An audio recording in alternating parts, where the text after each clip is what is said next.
Welcome, everyone, to another exciting night of Friday Night Football Under the Lights, brought to you live by the Varsity Sports Show. Tonight's showdown is between the Corona del Sol Aztecs and the Marcos de Niza Padres. I'm Jason Goldie, and I'll be doing play-by-play for you tonight. With me, doing color analysis, is Paul Schultz. Thanks for having me, Jason. I'm excited for our game tonight. I think it's going to be a good matchup here as we get ready for the national anthem.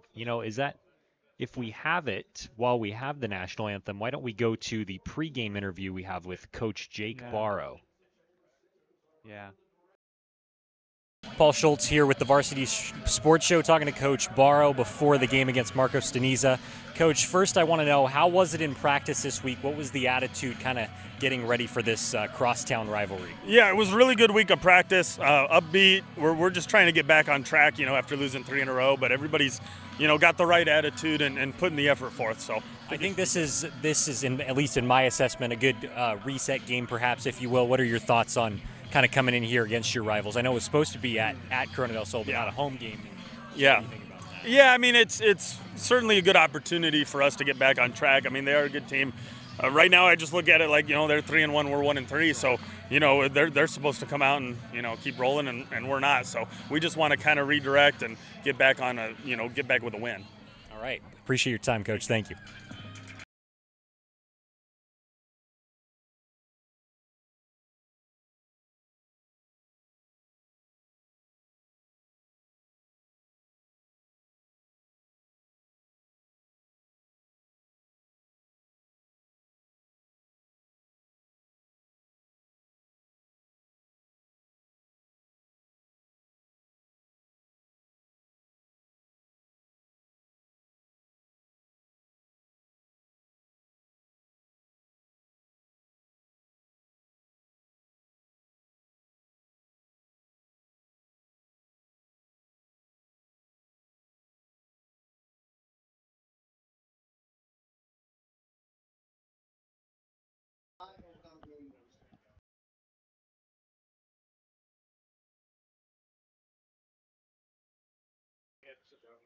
All right, everyone, we're back after the national anthem.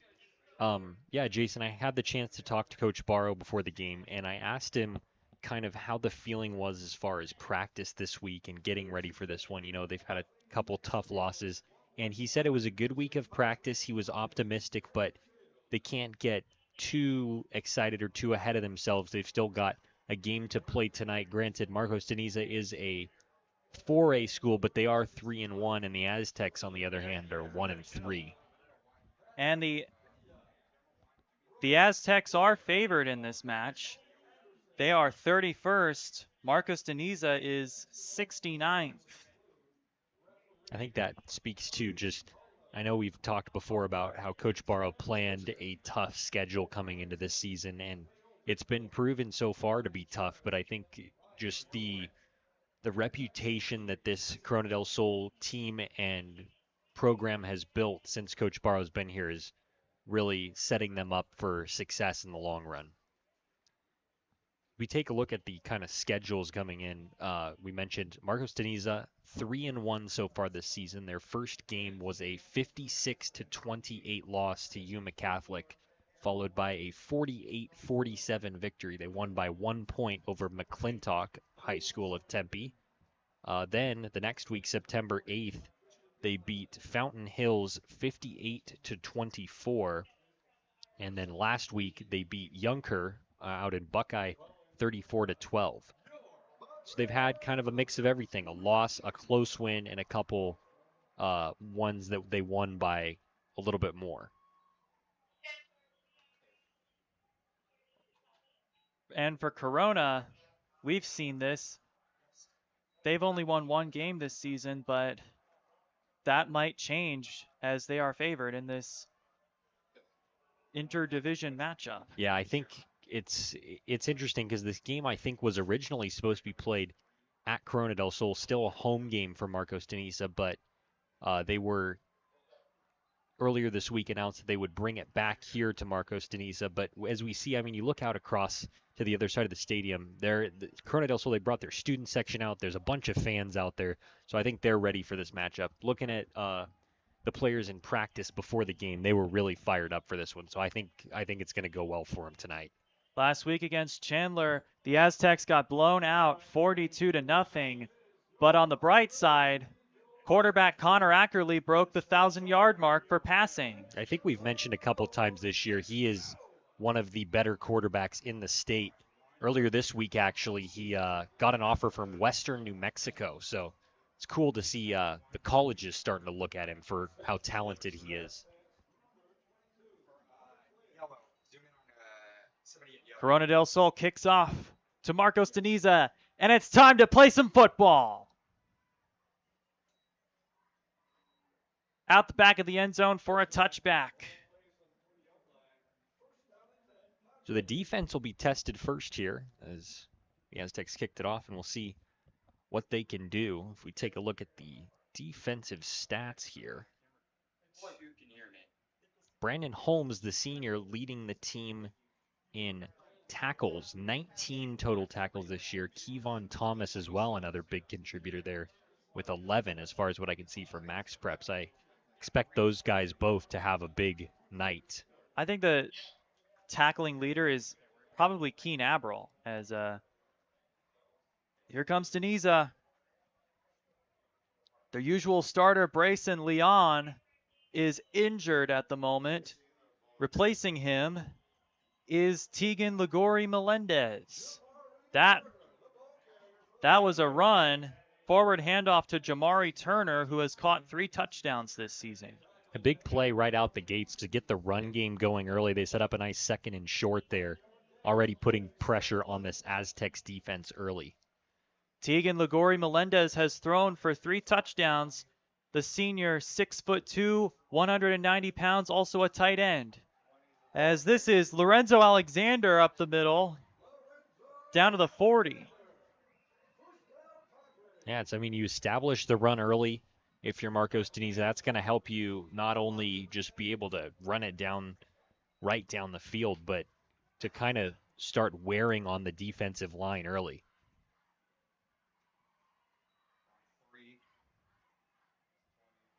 Lorenzo Alexander again on the carry. Alexander has rushed for 3 touchdowns this season. Can only run that play so many times in a row, though. After a little bit, the defense will finally start to pick up on it, and that's what we saw there from the Aztecs. Nice play by the defense to get a stop, keep it at 2nd and 10 there, no gain. I think I would either pass the ball or hand it to somebody else. I think I'm going to pass this football if I'm the Padres. As wow, a sack. Looked like it might have been Looks a little. like Jance Dye on the sack, his first of the year. He's a big guy. Dye is a junior, 6'1", 215, coming off that edge. And that was a confusing little play there. Kind of some miscommunication maybe by the quarterback and the running backs. Not sure if that was like an RPO or something, or just couldn't really go anywhere with it. They got swallowed up by that defense really, really quick. Nice job by Jance Dye and the Aztecs.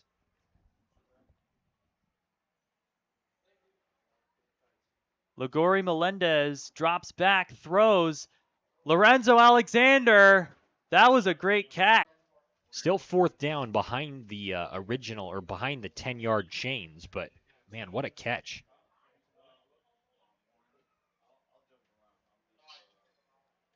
But you have to commend Corona del Sol only giving up 1 first down on this first drive, and looks like they're going to punt it away. Kevon Thomas back deep for the Aztecs. And a DJ Drew, it looks like, is going to be the punter. DJ Drew is also a wide receiver and a defensive back. He's caught 1 touchdown and returned a kickoff for another.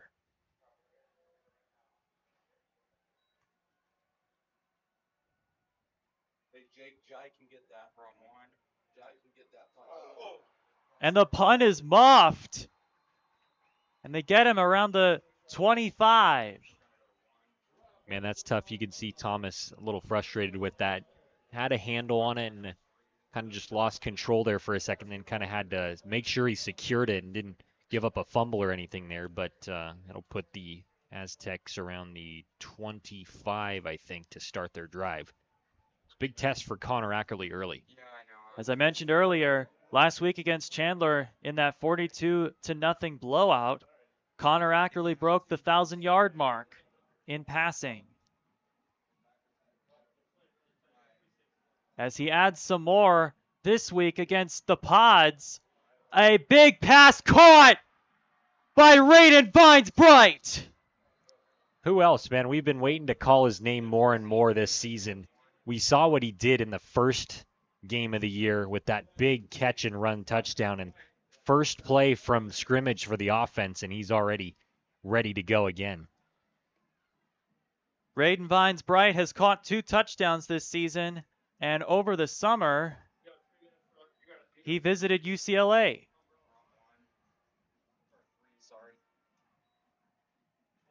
Mustacci on the carry, breaks a tackle down at about the 28-yard line. First time they've handed it off to Mustacci tonight, establishing his presence early with a nice gain there. I think a gain of 7, maybe 6 on that play. Nick Mustacci has also scored 2 touchdowns this season.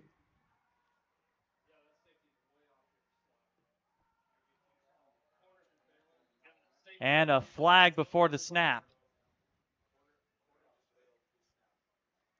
Dead ball, encroachment on the defense, number 88. 5-yard penalty, first down. That's a first down because it crossed the first down line. When you get some encroachment there from the defensive line, you're able to get him excited, get him to, either jump off sides or line up there in the neutral zone. Helps you out on offense, just a little bit of a confidence boost. Zuri Glenn on the reception here. Down to the 10, and touchdown, Aztecs! Zuri Glenn with touchdown number 2 on the year. I'm liking what I'm seeing so far. They talked, or I mentioned it when we were getting ready to start, a reset sort of for this game for the Aztecs, and Zuri Glenn picking up right where he's left off so far this year. The Aztecs were supposed to play this game at home, but they moved it here, and luckily, Marcus de Niza High School is just up Rural Road, and then you make a right. Luke Hawley's kick is good. Chandler and Hamilton have the Battle of Arizona Avenue. This could be the Battle of Rural Road. I don't know if Marcus de Niza is right exactly on Rural Road. It's pretty close. Yeah. I'll give it to you. I like that. But hey, talk about setting the tone early and getting off on the right foot. That's exactly what we wanted to see from Corona del Sol all year long. They were able to do that in the first game. They're able to do that again here tonight, getting on 7-0, 8:51 to go in the first quarter. Folks, reminding you to stay tuned during halftime for some special Varsity Sports Show programming with updates on local sports. So we saw this a lot in the last game, but on the other side with Chandler's kicker lining up. But it's always nice when you see the Aztecs kicking the ball away a lot in the game. It's always a good sign. Malcolm Flynn will kick off the ball. Yeah, that's actually good. I'm going to go to you one. Good shot there. We want to keep it steady.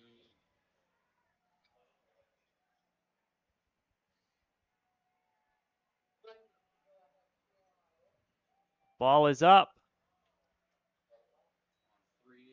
Caught at the goal line. Fakes the handoff. That's DJ Drew. DJ Drew breaks a couple tackles and down at the 10. That's one of those where it's like kind of weigh the options there. You had a good couple good breaking the tackles and whatnot, but you wonder at one point when it's on the goal line like that, do you not just take the touchback if you have it? Tegan Ligori Melendez coming into this game has only passed for 128 yards. He's also a great receiver. He's 73 receiving yards as well as a tight end.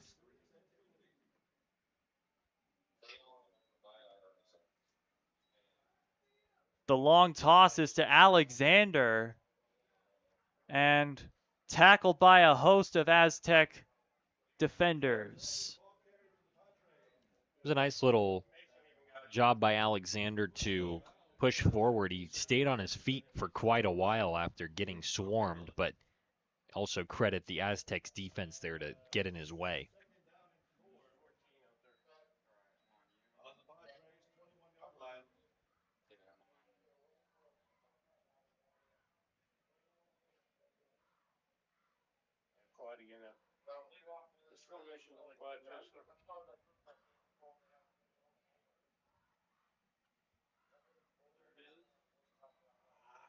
Lorenzo Alexander, man, they love feeding him the ball, don't they? Yes, they do, but this Aztecs defense so far doing a pretty good job of trying to not let him get upfield. There he got a first down, but not letting him break free and get a big gain, I think, is the key there.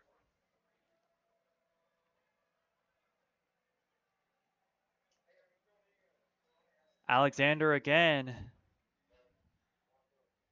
And only on the first drive, just pound the ground game until it stops working. And no gain. Didn't work that time. We'll see what they go to here on 2nd and long. No gain here. Trips left. 3 receivers on the right. It's trips right. Do your best. And that was Jamari Turner on the screen pass. And that's good for a first down.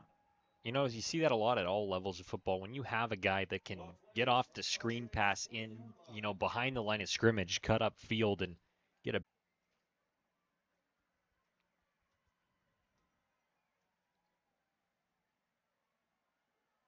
Alexander again. No, that was Antoine Anderson with a huge run past the 40 and a flag.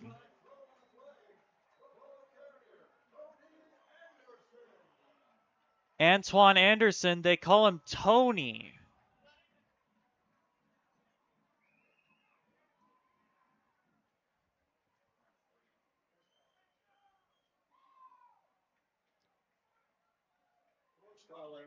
The run, first down. Wow. They called it a horse collar tackle. Oh, my goodness. Moves him up the field even more. Man, oh, man. And this is, for me at least, seeming a little too deja vu with when the Aztecs in the past couple games have gotten into trouble with the penalties. That's not a good sign, but let's see what happens here. Ligori Melendez gets sacked by a number of tacklers. Talk about a stepping up there on that play. Isaiah McKay came away from the ball really fired up. I think he might have been the first one in there, or at least the one to bring down the quarterback there. The senior standing at 6 foot. Listed at a couple positions on the roster. Middle linebacker, tight end, and defensive end.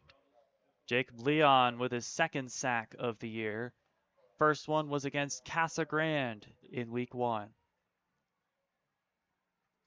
Here's Ligori Melendez. Feels the pressure. Throws it to Manuel Castro. Down to the 15. They motioned the running back out of the backfield, and the pressure instantly coming to the quarterback. He was able to kind of backtrack and find a man open near the line of scrimmage, and credit his receiver to get upfield there, make it 3rd and short. And the fans are on their feet.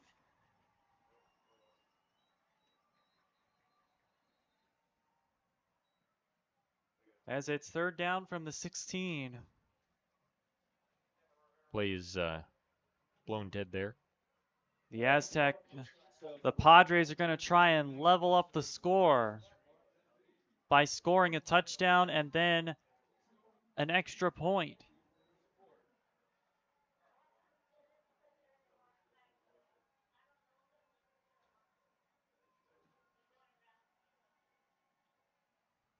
Handoff is to Anderson. Anderson down to the 10, brought down by a host of tacklers. That was a good job to just push that pile forward. We saw him cross the 10-yard line. He wasn't brought down until around the 8. A good collective effort there by the Padres. Now they set up 1st and goal.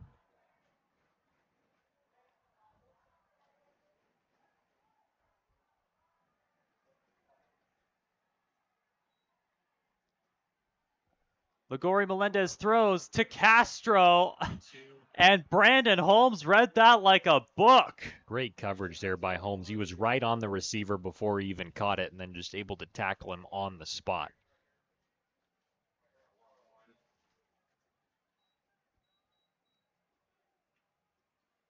Monway Castro has caught 2 touchdowns this season.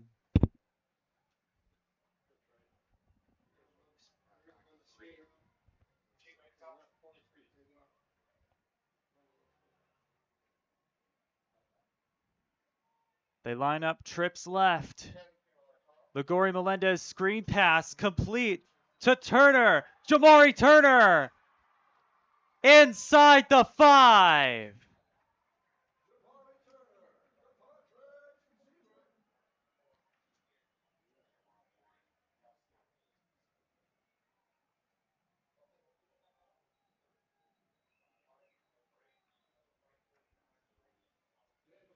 Third and goal. From the pass is overthrown, intended for Michael Turner. I also saw Monway Castro cutting left on that behind the intended receiver. Just a little miscommunication there. Quarterback felt the pressure coming and had to get rid of it maybe before his receiver was ready. Michael Turner, the wide receiver, also an excellent linebacker. He has 3 sacks on the season. Look at that. They're going to go for it. 4th and goal.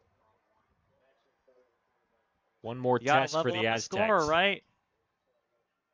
Handoff to Anderson. Anderson is in for a touchdown. Tony Anderson with rushing touchdown number 5 on the year. That is just a very difficult play to stop in such a short field situation when you've got the entire line or a lot of guys there pushing the pile forward and clearing the way, especially from the 4-5 yard line. It's just a real tough play to stop. To kick it is Shane Ellett, and that's good.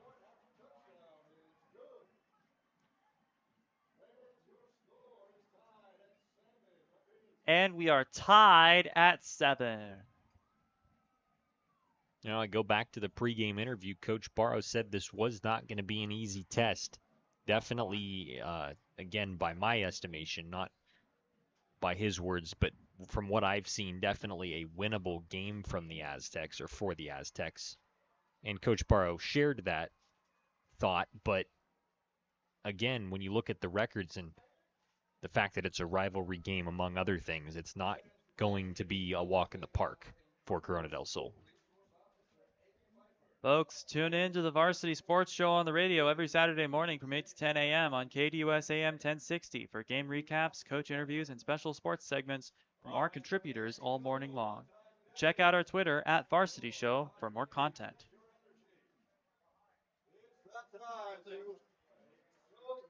Ellett on the kickoff. Kevon Thomas and Brandon Holmes, it looks like, are going to be deep.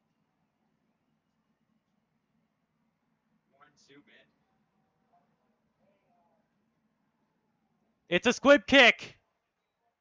And it's going to be recovered by Nick Mustachia. Nice job by Mustachia there not to jump too early on that. Just let the ball come to him, fall on it, make sure it doesn't go anywhere.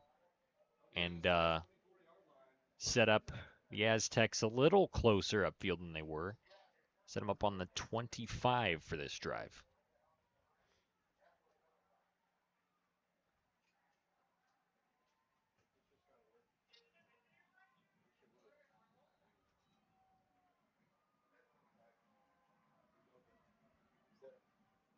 Here's Connor Ackerley. Throws completed to Jai Jones, the freshman, who gets the first down. Just a real nice completion. We've seen Jai be able to get upfield with his speed before and his athleticism. Saw him over on the sideline warming up before the game, and he was one of those guys that was really fired up, really ready to go for this matchup. 6'1", 180 pounds. Jai Jones has not scored a touchdown yet this season, but he has caught a 70-yarder against Casa Grande.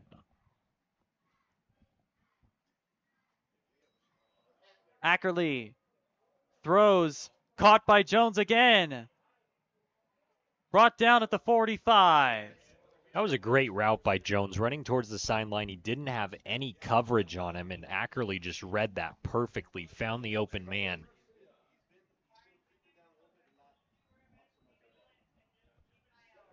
Second and 1 here.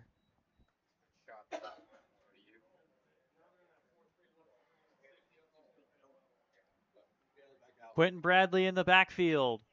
Ackerley, screen pass complete to Glenn. Zuri Glenn, past the 50. Down to the other 45. You can't say, when these receivers are showing their best, there's not one guy in this receiving core that I wouldn't throw the ball to. I mean, they are all so talented, and they're all so athletic. They're able to move upfield in pressure and get your team a first down. Ackerley eludes the rush. Ackerley takes it himself. Down to the 40. Down to the 35. And out of bounds around the 30. First down, Aztecs. Flag came in the backfield. We'll see who it's on.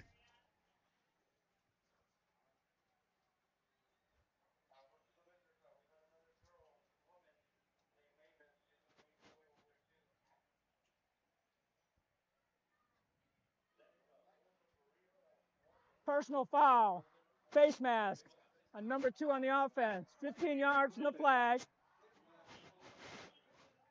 Second down. Offensive face mask is the call. Connor Ackerley was the one who was charged with that. He had his hands up. I don't know. I didn't see that if that did happen. But nonetheless, the refs caught a face mask of some sort on the Aztecs, and still first down, but back on their own 45.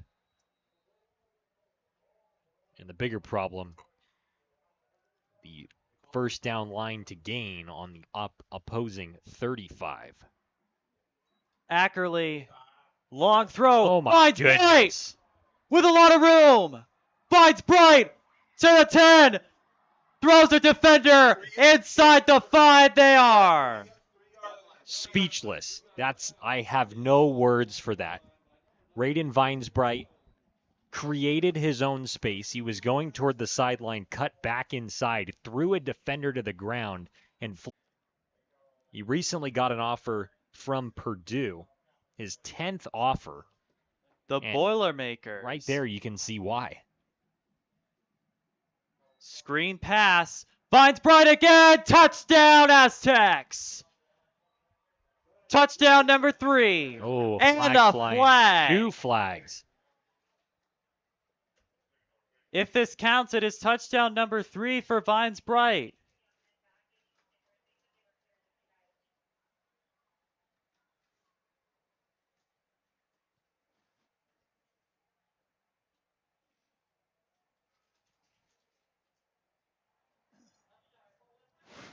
Oh, unsportsmanlike. Number 3, 15-yard penalty and being forced on the kickoff. Braden Vinesbright a little excited after that touchdown for good reason. They get him for the unsportsmanlike conduct call, but the score still counts. That's what matters there. Yeah, unsportsmanlike conduct after a touchdown. The touchdown still counts. Holly to kick. It is up, and it is good. With 50 seconds left in the first quarter, the score is Corona del Sol 14, Marcus de Niza 7. And if we take we mentioned it was a big week for the Aztecs as far as those college offers and announcements. We go to Malcolm Flynn, who was, I believe, the holder on that kick and the punter and might kick it off. He committed to Brown earlier this week. Wow. I think I saw Ivy League FCS school, the Yeah. Bears of Brown University. And I think the most impressive part of that is I think he has a 4.5, maybe a 4.6 GPA. So just an all-around great athlete, great student. You love to see guys getting offers and accepting offers from big places and Ivy League schools and whatnot. Brown is an Ivy League school. Number one, get the mark, get them. If you commit to an Ivy League school, then you're probably a nerd.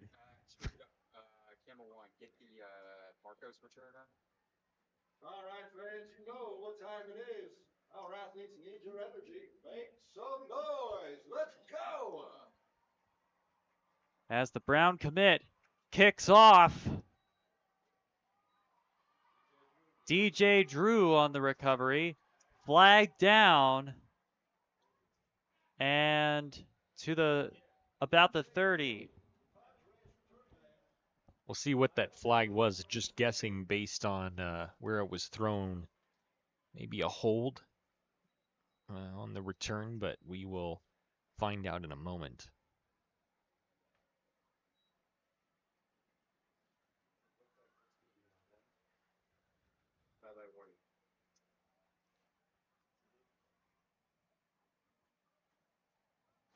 Yeah, come up. During the return, block below the waist. Chop block, chop block, chop block. And number 14, 15-yard penalty, first down.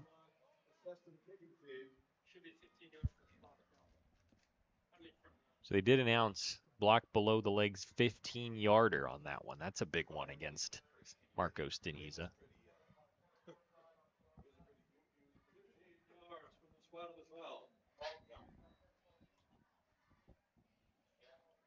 Ball plays from the Padres 19-yard line.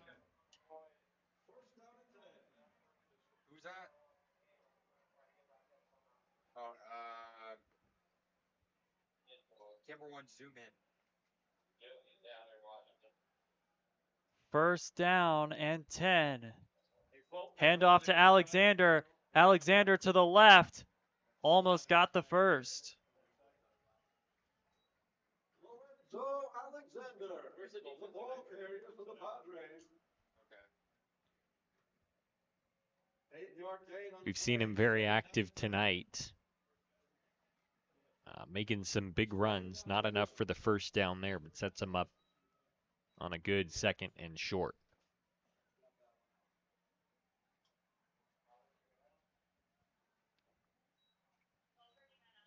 Handoff. Alexander up the middle. Gets the first down. Alexander, the ball carrier for the Padres. First down. So we've seen a lot of back and forth just working their way up the field for both of these teams.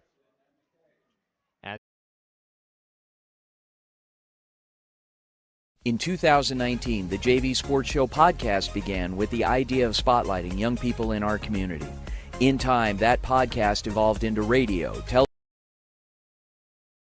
Goes to Niza. Ligori Melendez. Screen pass. And he broke the tackle. Jamari Turner breaking the tackle. But no gain. That was a really nice initial tackle by Renner Johnson, but just able to slip right out of it. The Marcos Niza runner on that play.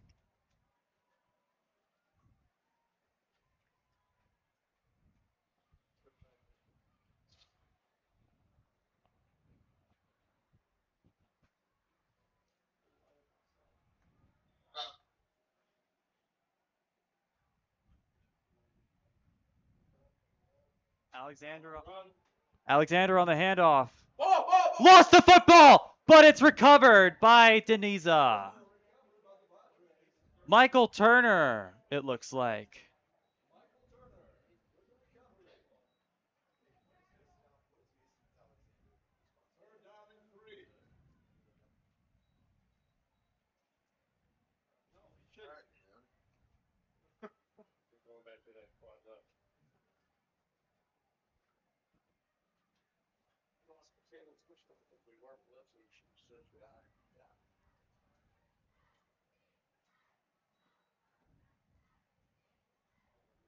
Handoff up the middle. 4th down and 1.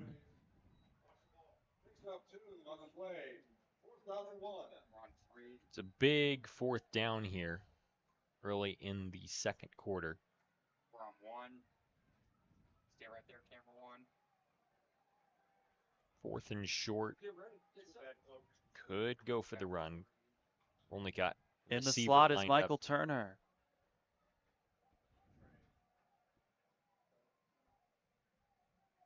On the bottom of your screen is Jamari Johnson, who caught a touchdown against Fountain Hills.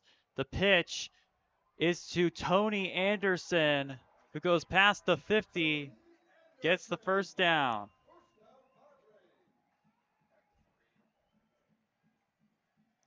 Saw the Aztecs defense going toward that sideline. Thought they might have had a chance, but it was so close to the first down marker anyway that it would have been a close call. We had nobody out here to take the pitch, man.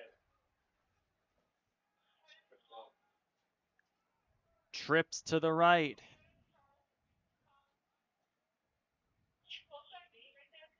Handoff to Anderson. Anderson. Gain of about 5.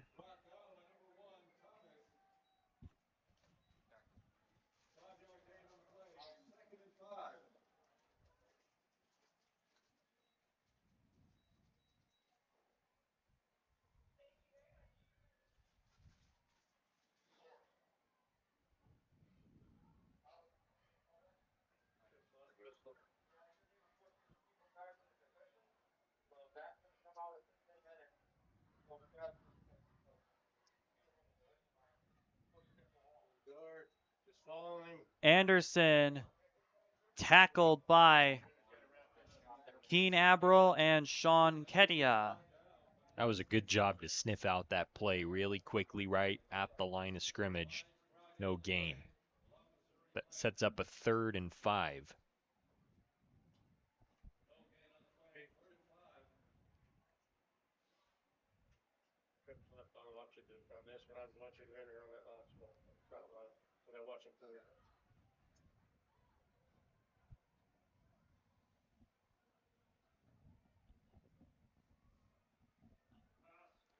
The pass is intercepted after the deflection. Brandon Holmes is going to take it all the way to the house. Touchdown, Corona. Got a player down. First interception, first touchdown of the season. Saw something thrown in from the side. Might have been a flag. But we do have a flag. I think so. This could be all for naught.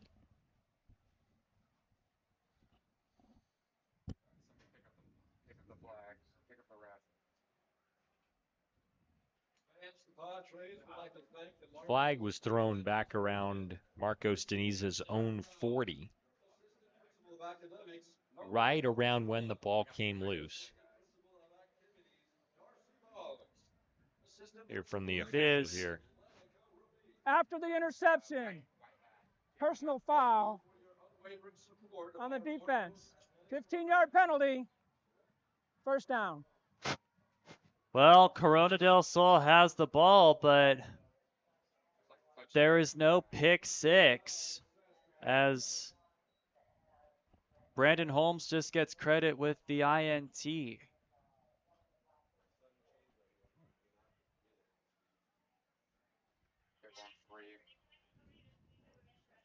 They still have not moved sticks yet. They will now. Oh my goodness. Back from the spot of the foul.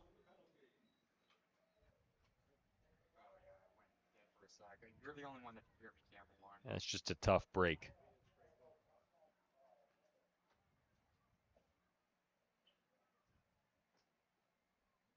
Yeah.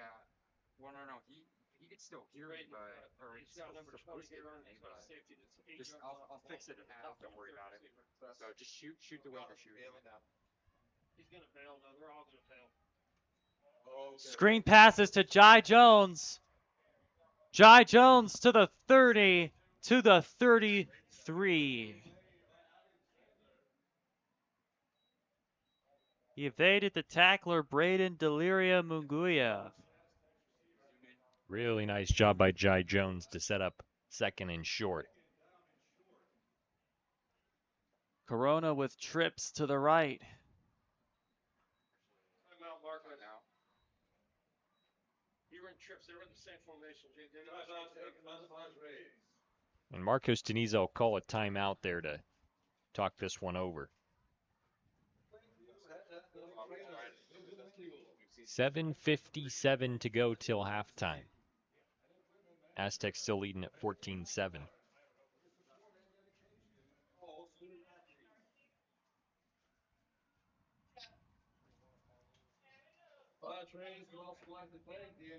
And really credit, that was a heck of an interception there.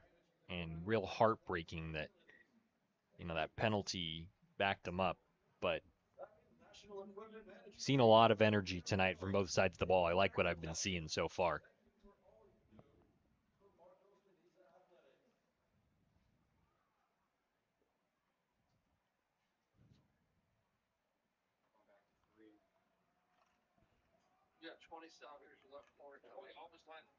Second and 1 from the 33 of Corona del Sol. Vestaccia in the backfield. Handoff is to him, and the Padres read that one like a book. Yeah, it's tough because you want to be able to go to Mestache there on those third and short situations. But the Padres just sniffed that one out real quick. Or is it now third down? It's third down. Ackerley. Quick pass to Ruiz. Dominic Ruiz gets the first down, and there's a flag. Oh. Not sure who that flag was against, but Dominic Ruiz, a nice catch for him the first time we called his name tonight. See what we got here on the flag. Dominic Ruiz has caught 8 receptions for 94 yards. Make that 9.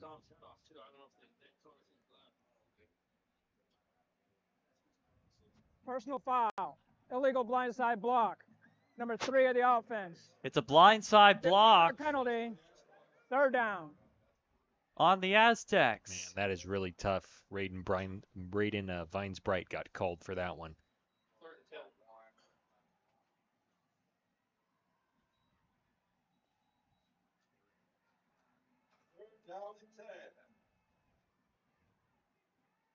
Just like that. Back to attempt play right here, at least. Here we go.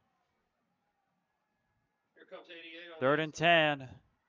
Ackerley throws long. It's caught. First down, Zuri Glenn. That is a phenomenal throw by Connor Ackerley to just feel the pressure coming from the side, steps up in the pocket, and fires over the middle. Great play call by Jake Barrow.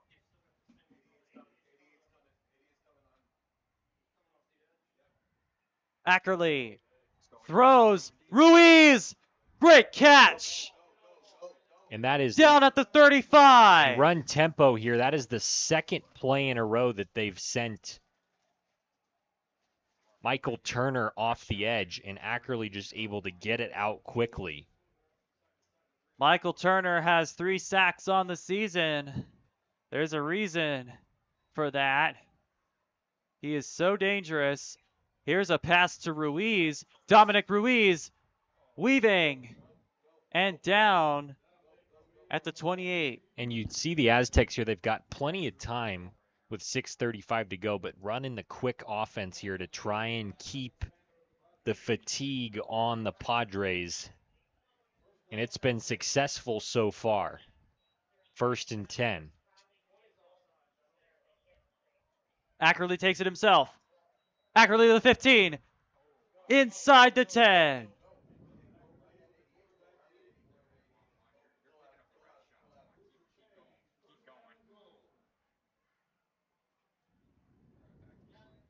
That was a big key block on that play by Mustachia to give Ackerley some more time to throw it.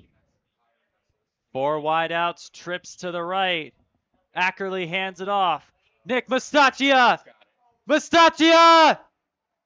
Oh, just maybe a stopped half yard at the short. 1 yard line. Wow. That was a great job by Nick Mustachia right there, though, to get outside quickly. And he had a wide open hole to get downfield near the goal line. Just barely stopped up. That could have been touchdown number 3 for Nick Mustachia on the year. Just run it in right here. So stick. That's good. Actually, we'll go to 3. It's all good. Mustachia, Connor Ackerley, stopped at the 1. Or No, is he in? he broke He's in the it for a plane. touchdown. Didn't quite get his feet in the end zone, but he broke the plane with the ball, and they give it to him. Nice job by the quarterback. Shades of Antonio Brown against the Ravens, I think it was. Look at that.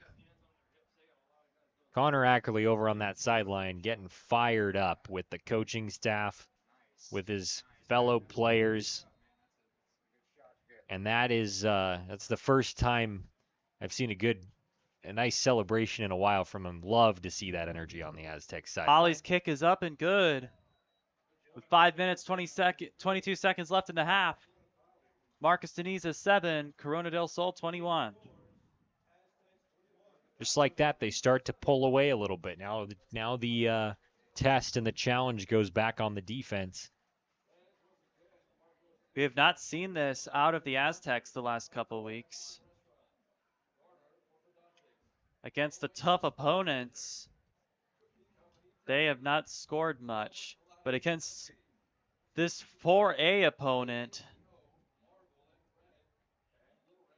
they have scored 21 points, and it's not even halftime. And you know what's funny is in the last 3 games, obviously they were held scoreless by Chandler, but 21 points in the game against Centennial, 21 points in the game against Pinnacle, and here in the first half, the Aztecs are right at that mark, and this time with the lead.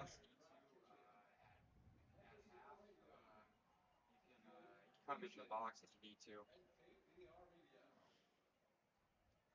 These last couple weeks, Corona del Sol has been dominated, but this week it's them doing the dominating. All right, friends, you know what time it is. Our athletes need your energy. Make some noise. Let's go.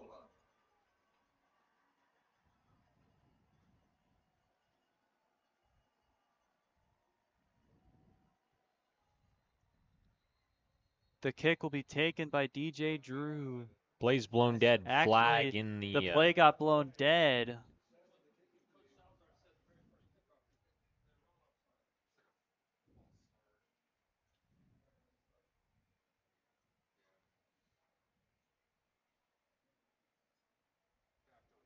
Looks like they're going to put it at the 35 instead of the 40. I think the players might have gone out After that, a little too early, got called for the offsides. Yeah.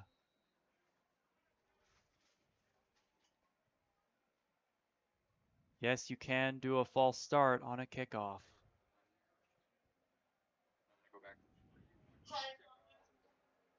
Here's the real kickoff. It's a squib kick taken by one of the upbacks. Look, that looked like Brian Eric. Brian Eric, the freshman, with 10 tackles on the year. Ball plays from the Padres 35-yard line. 1st and 10. So this drive starts at the 35. We've got 5 minutes to go in the half. And I mentioned it before, but a big defensive test here for CDS.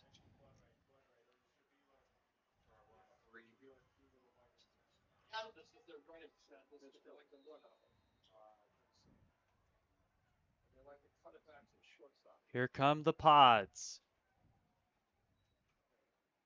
Toss is to Lorenzo Alexander, brought down by Keen Abril.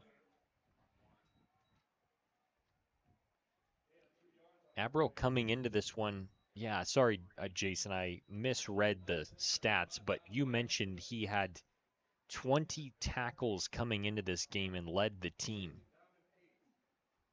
from what I could see there. No, wait. Sorry, the leader McKay. is Isaiah McKay. K with 24, Abril with 20, and now more. High snap!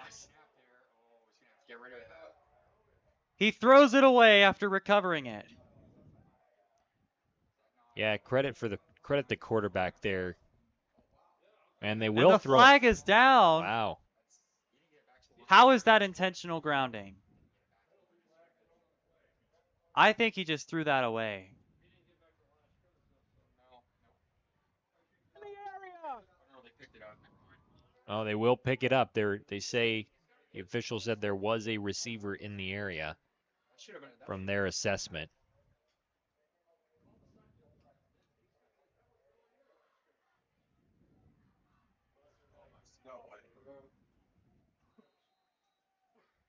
So 3rd and long for the Padres.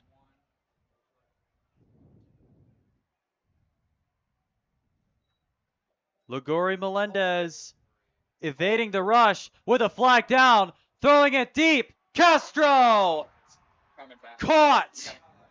Flag But it in the could get coming. backfield. It could be coming back.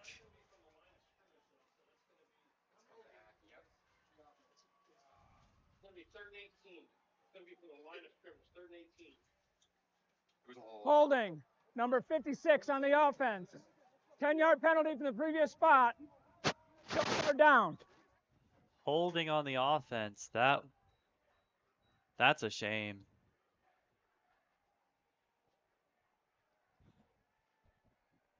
You know, it's just one of those things that happens sometimes, trying to protect your quarterback, and, you know, you hold a little too long and get called for the flag there. But it's even tougher when it negates such a big play. Now it'll be 3rd and very long, maybe 20. 3rd and 18, says the scoreboard. Here's Ligori Melendez. Rolls out to the right, throws. Oh, Tipped out of bounds by Elijah McKay. Goodness. 2 flags come in after that, though. But more flags.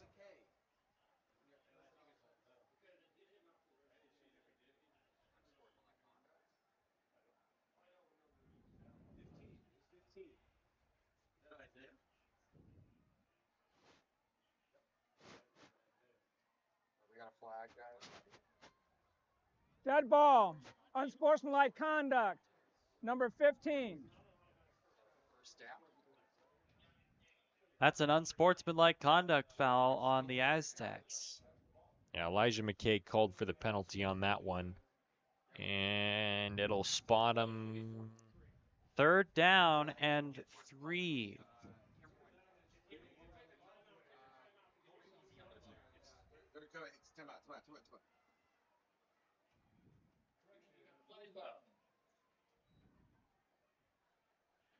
So it is 4th down and 3. Looks like they'll kick it away. The Corona coaches behind me, they are calling for a timeout. They get it off before. And they do get the timeout.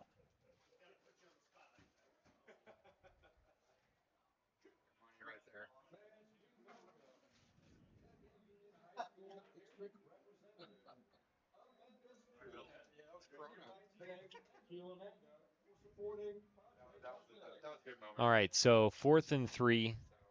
They were lined up to punt. Let's see after the timeout if they'll still plan to do that. 3:59 to go in the half.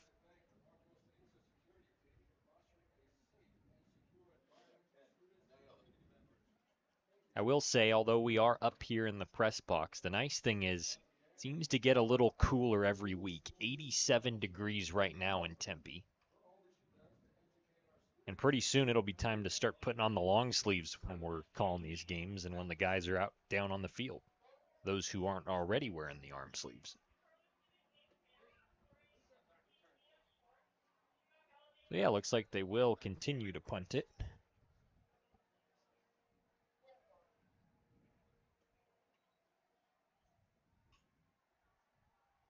The punt is high, and it is picked up by the Padres at about the 33.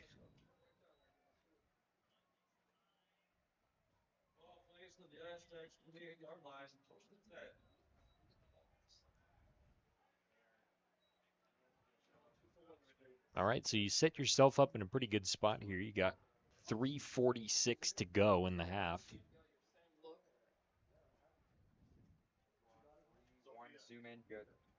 And we've seen already this game a couple times how quickly this team can get With downfield. 2 receivers on either side. Quentin Bradley in the backfield. Jai Jones in motion.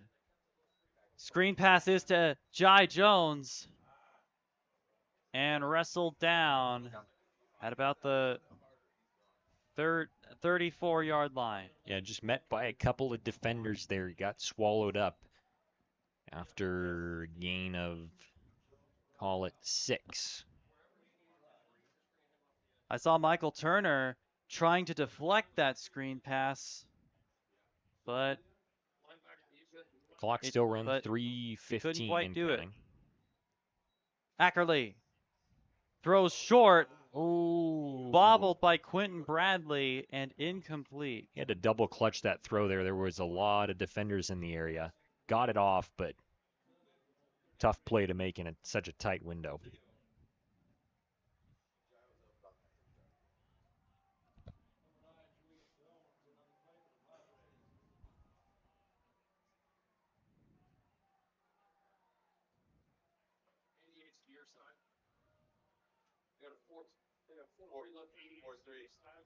Jones in motion.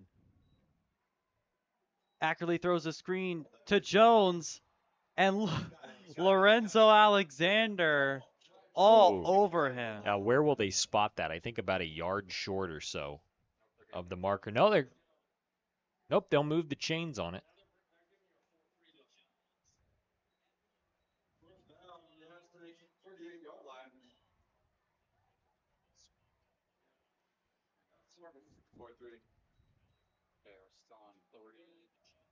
Ackerley throws it deep. He's got Cruz Swearingen down to the 10. Cruz Swearingen, and a flag down way after the play was over. Man, Cruz Swearingen, who made a return from injury last week against Chandler.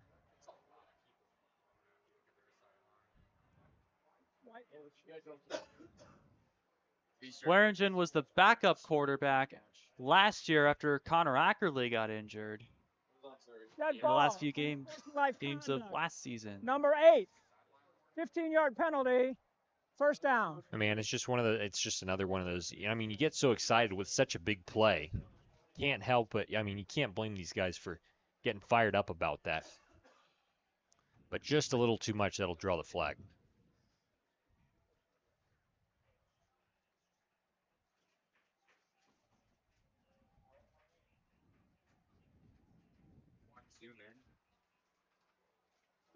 Figure out where they're going to spot it. Looks like Wow. 25. They are going all the way back to the 34. 20. I think that's the 25.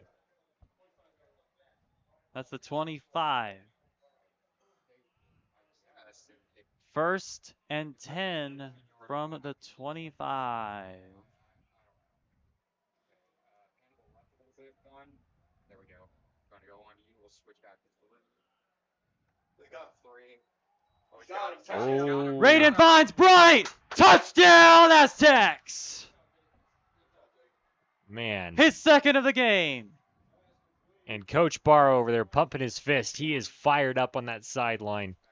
Loves to see what Connor Ackerley, Raiden Vinesbright, and this offense can do. No doubt, Raiden Vinesbright will be playing FBS football, Power 5 football, in 2 years. Yeah, no, you're good. I'm on 3 anyway. As Luke Hawley will attempt Touchdown right there. for the 4th time tonight. And he's 4 for 4. 2 minutes and 15 seconds left in the half. The score is Corona 28, Marcus Niza 7.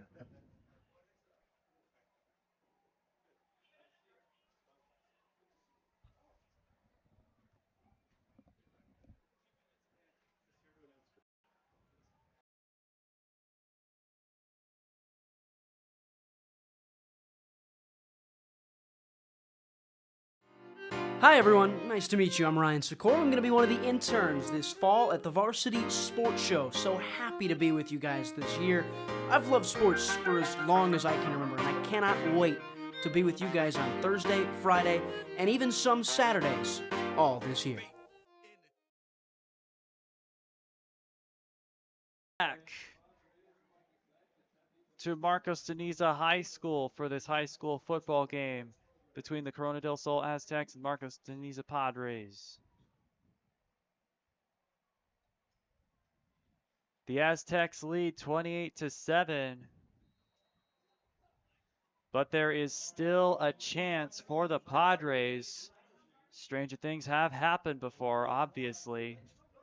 You got enough time if you can get a stop and at least get downfield. Maybe get a couple more points on the board here if you can get a quick stop from the Aztecs. Really try to keep the momentum going. Manuel Castro on the reception. He waves for a fair catch, catches it for a touchback.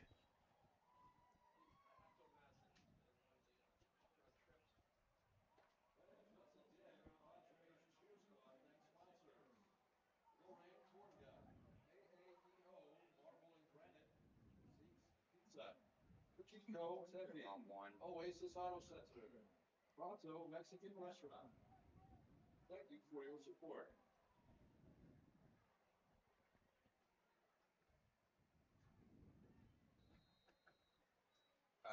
If you have to. All right, so Marcos de Niza 1st and 10 at the 20. If you were on the field, I would have said put it kind of like on your knees or go down on one knee. We're almost there, dude. Almost half. You'll get worried. Don't worry. Here's Ligori Melendez handing it off. No, he took it himself on the read option. Gain of 5. Live on the play. 2. We're on 1. We have 2.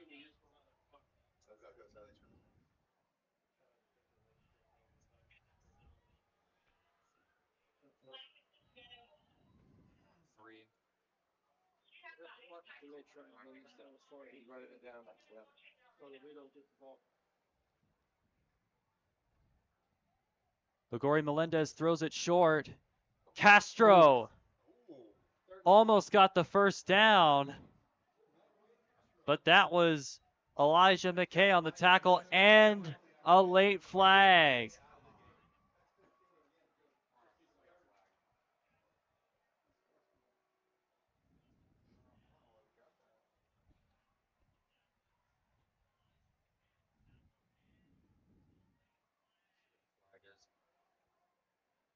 Flash. Oh, unsportsmanlike conduct, number 15. That's his second one. He's disqualified. Oh, wow. Oh, Second. somebody just got tossed. Man, Elijah McKay is second unsportsmanlike conduct penalty of the game, and he is no longer able to compete tonight. Thanks for coming.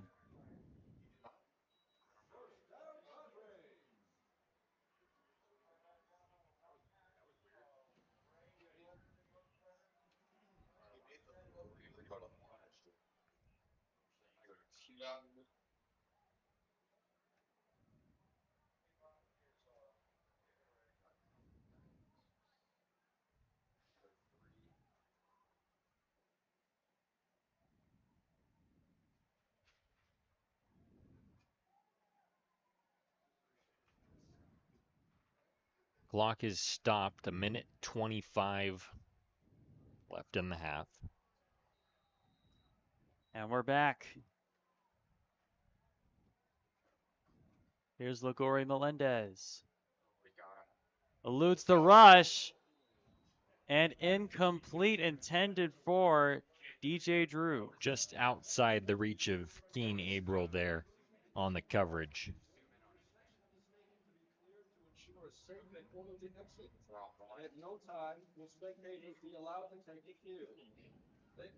Deep in Padres territory, lined up at the 30.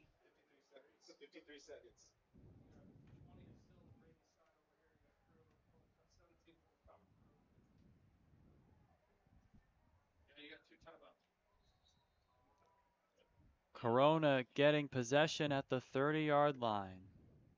Very good field position for the Aztecs. Here's Ackerley. Throws, and it's picked off! Jamari Johnson on the pick. He's still going, reversing field. To the 30. He's got a convoy. And it looks like not quite a pick six, down to the 15 of Corona. Wow. Oh my goodness. Wow. Connor Ackerley, I mean, that was just an all-around great defensive play. Connor Ackerley had to go to his third read on that throw, fired it over the middle, and a flag comes in from the sideline after the play. That's been a theme tonight. Late flags. So I think they were getting for ready to call unsportsmanlike conduct. They were getting ready to call one. They threw in another one. Now the officials will reconvene to figure out exactly what they will call. After the interception, personal foul, number 88. 15-yard penalty. Dead ball, unsportsmanlike conduct, number 4, White.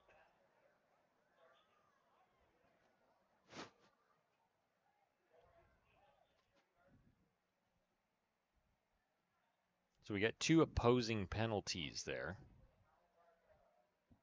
both after the interception. Special happy birthday goes out to Sophia, who's turning 14. Families, cumpleaños, happy birthday, Sophia.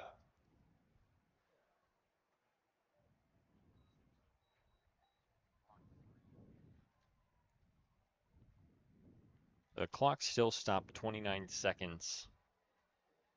So after those penalties, the Padres still have the ball. Oh my goodness. Backing them up all the way inside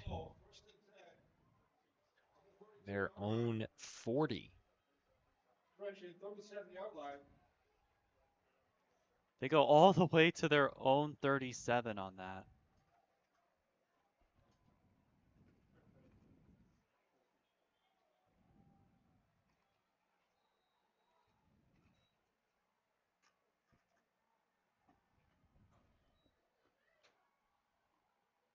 That's Tony Anderson. No gain on the play. Anderson, the ball carrier for the Padres. No gain on the play.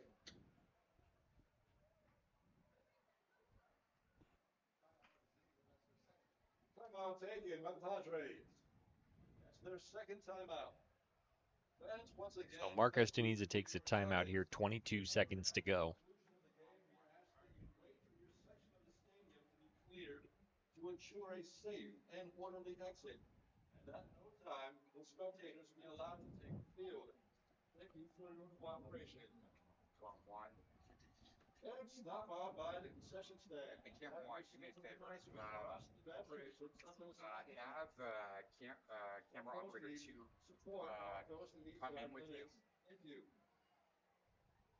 Come into the press box once it's halftime.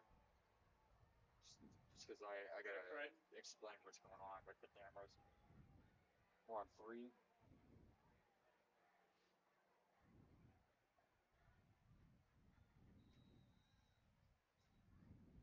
Yeah.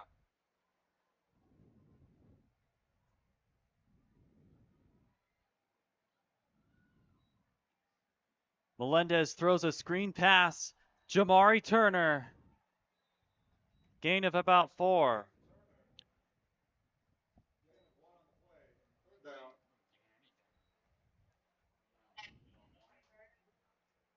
Call that a gain of 1.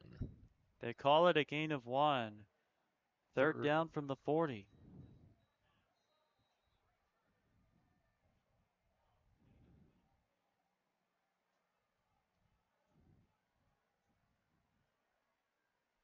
"16 seconds left in the half."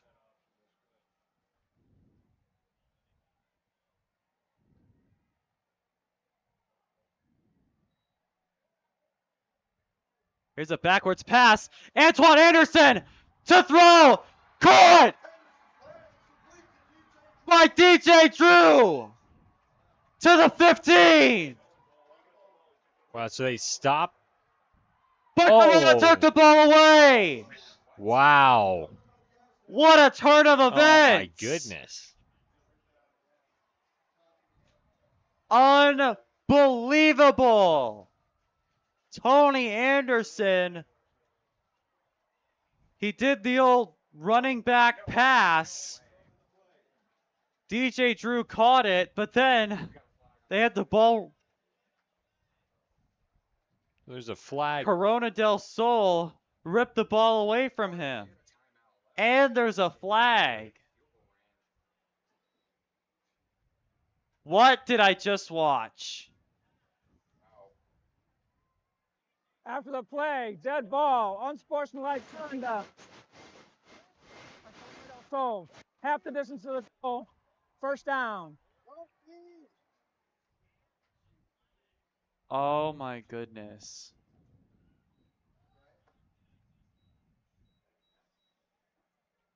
Well, you got the 28-7 lead, 3 seconds left. I think you either hand it off, or just kneel this one out, take it into the locker room. I mean, but talk about the momentum, still far in CDS's favor.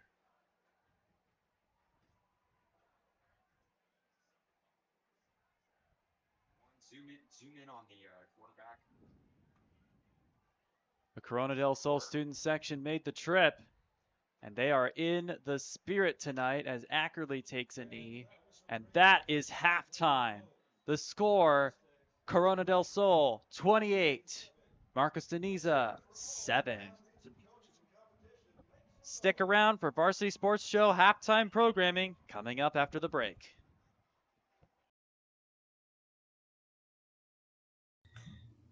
All right, everyone, it's time for our top plays from the NFL during Week 2, starting with Broncos and Commanders. Down to their last play, the Broncos need a miraculous Hail Mary touchdown. Russell Wilson airs it out. It's tapped a couple times and caught in the end zone. The miracle did happen, but the Broncos somehow don't convert the two-point conversion. Now we have Seahawks and Lions in Detroit. Geno Smith finding Tyler Lockett for the overtime game-winning touchdown. What a thrilling game once again between the Seahawks and the 0-2. But that doesn't stop Charlie Jones, the punt returner, from housing this all the way to the end zone to put the Bengals on the board in Week 2. What a return. The flag was against the Ravens, so the return counted.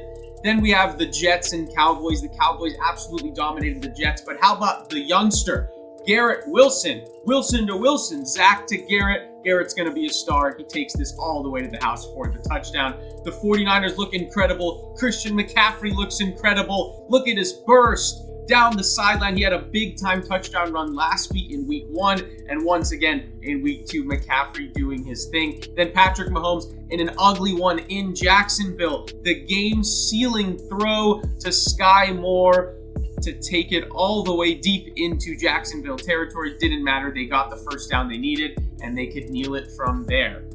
Then we have Buccaneers and Bears. It has not looked good for the Bears. Justin Fields throwing it to Shaq Barrett, who has the INT and pushed into the end zone for the pick six. Great defensive play. Titans and Chargers. Ryan Tannehill, little play action, airing it out deep downfield. Chris Moore, the new Tennessee Titan, hauling this in, 49-yard grab.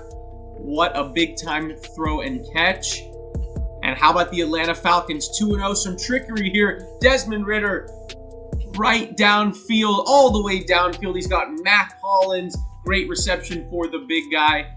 And back we go with the Ravens and Bengals. Now it's time for Lamar and the Ravens to do something on offense, airing it out deep in coverage. How about the rookie Zay Flowers? He looks absolutely incredible. The play was ruled dead, but he made some extra moves after that incredible catch as well, just for the heck of it. Back to Jags and Chiefs. Tough game for the Jags offensively, but not there. Calvin Ridley, an incredible tough catch in traffic.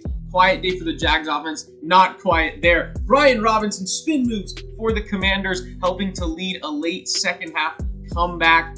Great move, great rush right there.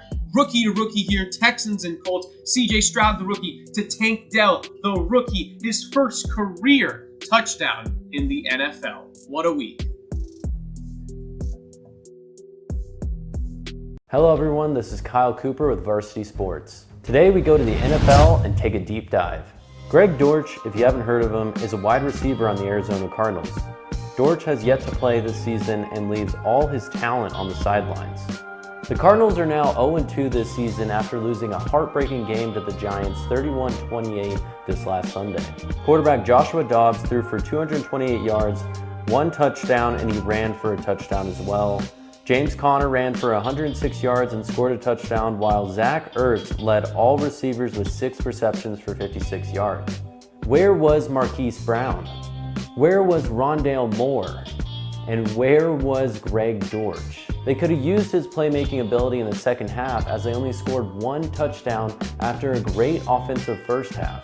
Last season, we saw a glimpse of the talent from Dortch as he had a standout performance, 9 receptions for 103 receiving yards against the best defense in the NFL, the San Francisco 49ers. He also recorded a 125-yard game against the Tampa Bay Buccaneers. He finished that season with 52 receptions for 467 yards and 2 touchdowns. Not only was Dortch a force last season, but he also played really well in college. For Wake Forest, he had 1,800 receiving yards and 17 touchdowns in his 2 years with the team. He also was named an All-American as a return specialist after he scored 2 punt return touchdowns. He is an excellent receiver with speed and catching ability, but also excels in the return game. He reminds me of NFL legend Darren Sproles. Now the two played different positions, Sproles playing mostly running back and then Dortch playing wide receiver, but both of them had kick returning games that are worth noting. Sproles played a number of roles for the San Diego Chargers, New Orleans Saints, and Philadelphia Eagles. He holds the NFL record for the most all-purpose yards in a single season in 2011 with 2,696 yards.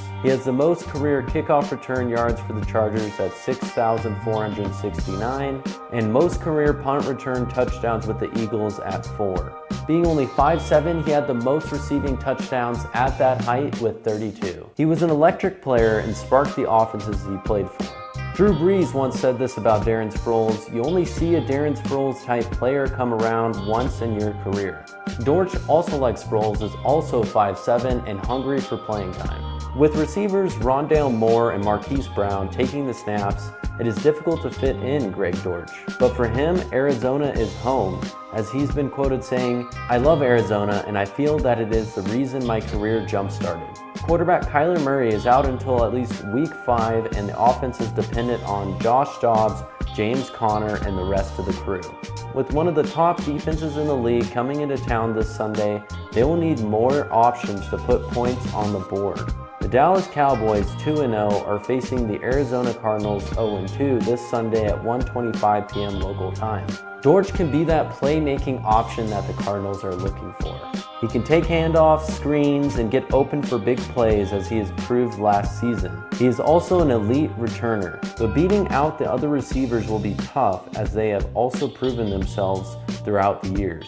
Greg Dortch, like many other players in the NFL, is trying to make a name for himself, and he really isn't getting any playing time at all with the Cardinals. With the new head coach, Jonathan Gannon, running some new offensive plays, you would think that they would involve such an elite playmaker in this offense. I really do think Greg Dortch has the talent, maybe not as high as Darren Sproles, but he does possess the talent to be a great player in the NFL. It is much tougher to do punt returns as it was when Darren Sproles was playing. It was a lot more common to see those types of returns. Sproles was taking it to the house many times per season. But if Kyler Murray does come back, and now he's saying he will be back sooner than expected, so if he does come back, that should mean more playing time for Greg Dortch. So I think I speak for many fans that are local here and know Greg Dortch. We want to see him on the field. He needs more playing time, and he will make a difference in the game. This will all remain to be seen as the season unfolds. Thank you guys for tuning in, and once again, I am Kyle Cooper with Varsity Sports.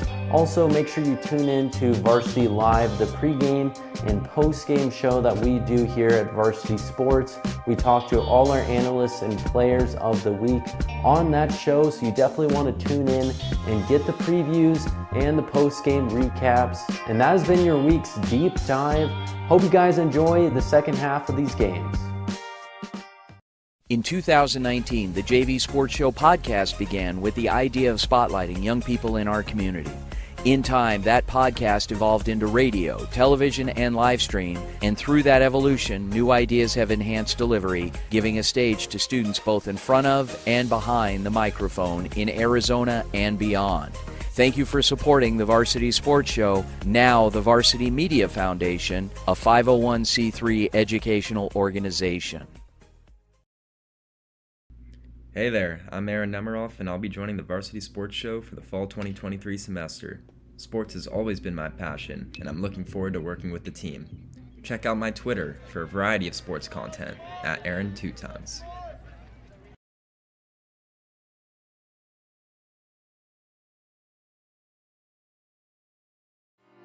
Hi everyone, nice to meet you. I'm Ryan Sikora. I'm going to be one of the interns this fall at the Varsity Sports Show. So happy to be with you guys this year. I've loved sports for as long as I can remember, and I cannot wait to be with you guys on Thursday, Friday, and even some Saturdays all this year. My name is Kyle Krikorian, and I'm a sophomore studying journalism at the Walter Cronkite School of Journalism and Mass Communication. I am thrilled to join the Varsity Media Foundation as a technical director following Horizon High School football this fall. You can find me on Twitter and Instagram at Kyle Krikorian. Coaches, the Varsity Sports Show wants to be part of your team in 2023. We have a proven track record of providing the most coverage of your teams with Thursday and Friday night football. We will spotlight your players with multi-camera game broadcasts, pre- and post-game interviews, and segments on our Saturday morning radio show. With over 100 games broadcast in 2022, we will be exceptional for your team. Call, text, or email 480-220-4629 or info@varsitysportshow.com.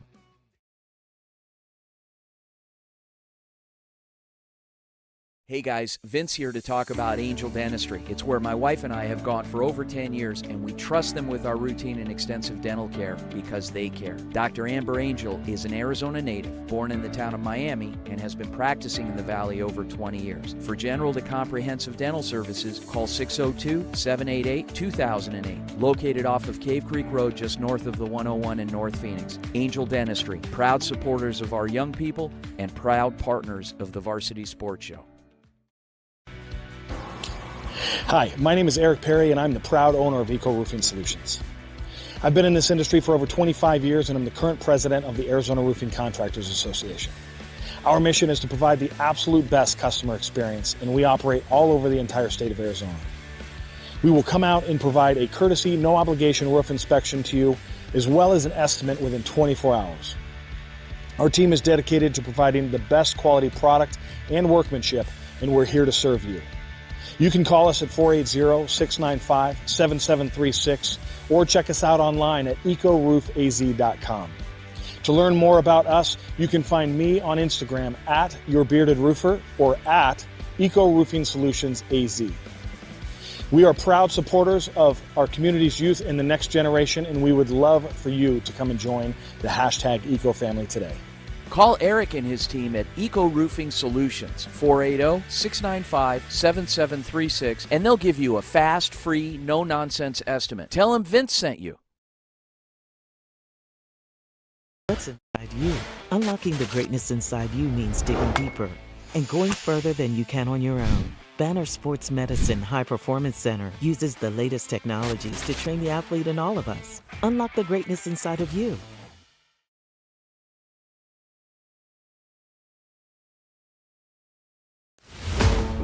What's inside you? Is it strength? Is it speed? Is it knowledge of the game? Unlocking the greatness inside you means digging deeper, running faster, and going further than you can on your own. Banner Sports Medicine High Performance Center trains the athlete in all of us with technology, techniques, and hands-on experience customized to you. See what you're capable of by unlocking the greatness inside of you. Hey everyone, my name is Jason Goldie from the Varsity Sports Show. I love sports and fell in love with sports broadcasting back in high school. I can't wait to bring you my unique perspective because I am on the autism spectrum and sometimes I view things a little differently.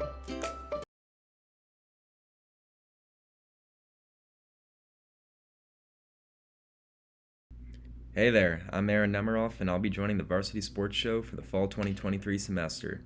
Sports has always been my passion, and I'm looking forward to working with the team. Check out my Twitter for a variety of sports content at Aaron2Tons. In 2019, the JV Sports Show podcast began with the idea of spotlighting young people in our community. In time, that podcast evolved into radio, television, and live stream, and through that evolution, new ideas have enhanced delivery, giving a stage to students both in front of and behind the microphone in Arizona and beyond. Thank you for supporting the Varsity Sports Show, now the Varsity Media Foundation, a 501c3 educational organization.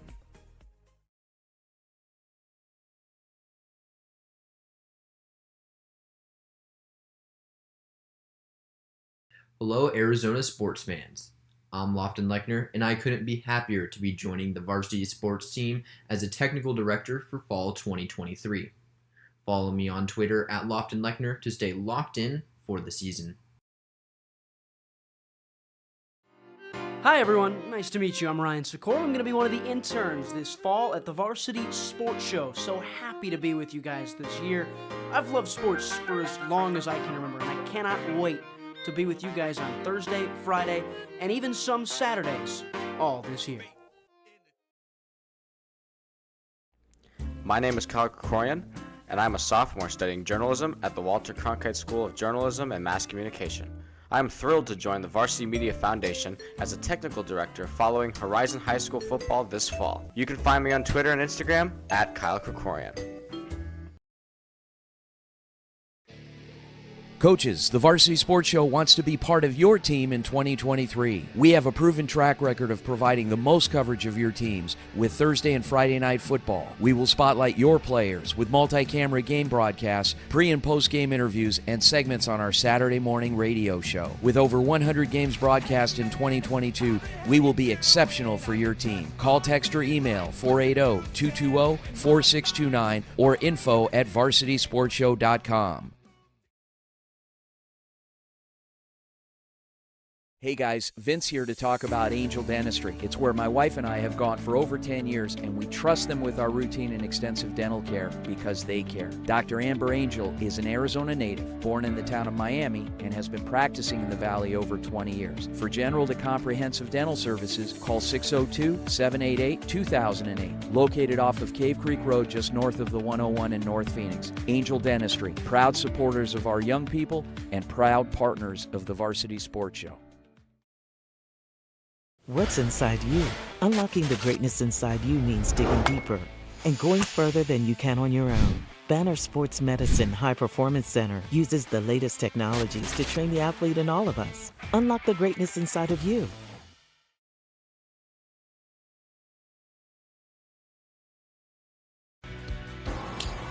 Hi, my name is Eric Perry, and I'm the proud owner of Eco Roofing Solutions. I've been in this industry for over 25 years, and I'm the current president of the Arizona Roofing Contractors Association. Our mission is to provide the absolute best customer experience, and we operate all over the entire state of Arizona.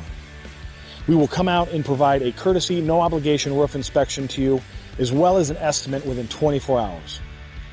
Our team is dedicated to providing the best quality product and workmanship, and we're here to serve you. You can call us at 480-695-7736 or check us out online at ecoroofaz.com. To learn more about us, you can find me on Instagram at YourBeardedRoofer or at EcoRoofingSolutionsAZ. We are proud supporters of our community's youth and the next generation, and we would love for you to come and join the hashtag EcoFamily today. Call Eric and his team at Eco Roofing Solutions, 480-695-7736, and they'll give you a fast, free, no-nonsense estimate. Tell them Vince sent you. Welcome back to Marcos de Niza High School for Friday Night Lights as the Corona del Sol Aztecs come to visit from just down Rural Road. Jason Goldie alongside Paul Schultz. What a game it's been so far, Jason. I mean, I am really, really optimistic, and it's been looking really good for Corona, at least in the first half. But that's something we've seen this year is how do they respond in the second half? This year, the Aztecs haven't been as fortunate as they are tonight. They are leading the Padres 28-7. And I when I looked at the schedule coming up into this week, I thought, this could be a very big, very important game for Corona del Sol to just reset. They're playing, as we've mentioned a couple times, a 4A school, so not as big of a school as Corona del Sol, and not with, the powerful athletic programs, or at least with football. Granted, they are 3-1 so far, but Corona del Sol looking to get back on the winning track. They haven't won a game since the first week of the season, and so this is a really good chance given that they lead by 21 going into the second half. Next week they have a bye week, and the week after that, conference play begins as they travel all the way to Tucson to play the Lancers of South Point Catholic High School. That'll be a fun one. That'll be a nice fun road trip down to Tucson for that game. I made that trip once. Yeah. All the way back in 2020 when I was just a junior in high school. I was visiting both ASU and U of A. It was right before the lockdown. Wow. As a squib kick to begin the second half. Goes out of bounds. And right before the half, we witnessed one of the wildest plays ever. A halfback pass, a long one, from Antoine Anderson, Tony Anderson, to DJ Drew, and he lost the ball. Corona recovered. It was unbelievable. That was quite a sequence. I mean, just I think was there an interception going into that, or there was an interception earlier on in that second quarter? Yeah. Not really sure where it's going to go. Oh, we got a Here's flag. a flag. Okay. There were a lot of wild plays. Substitution on the defense. 12 men on the field. 5-yard penalty. 12 Padres on the field. That'll be 1st and 5.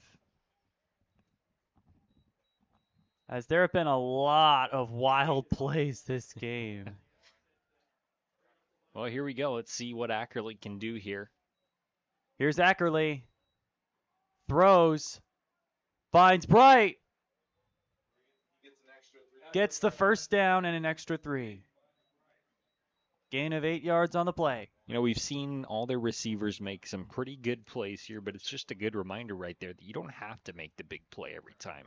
You know, there's a couple of short passes, you march yourself down the field, you take the time off the clock, put yourself in a good position, up 3 scores at this point. Finds Bright in motion.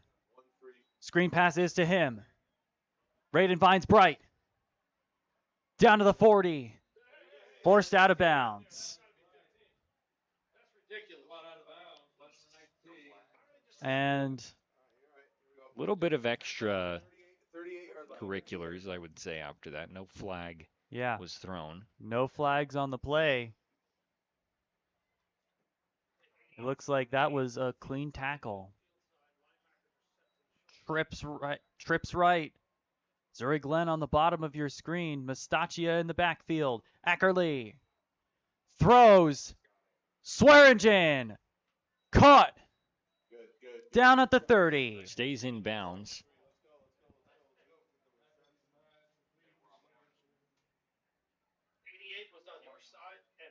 And this is good. You get the tempo offense here going for Coronado. So they took advantage of that last half and see if they can do it again here. Cruz Swearingen was the backup quarterback last year as handoff is to Mustachia. Down to the 20. Down to the 10. Inside the 5.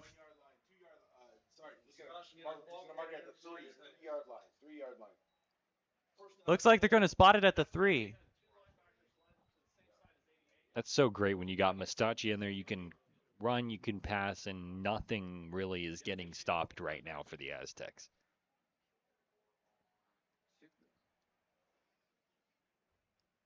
Mustachia in the backfield. Ackerley, read option, touchdown Aztecs! Connor Ackerley gets another touchdown. What a play from the guy who just got an offer earlier this week. Western New Mexico shows off his dual threat capabilities right there. Coming into this game, Connor Ackerley was second on the team in rushing behind only Nick Mustachia. And you love to see when he ran over to the sideline, high-fived his coach. They had such great chemistry last year, and you love to see those big plays and those important plays working out well for him now. Luke Hawley's kick is through, and that'll make it 35-7 with 10 minutes and 52 seconds left in the third quarter.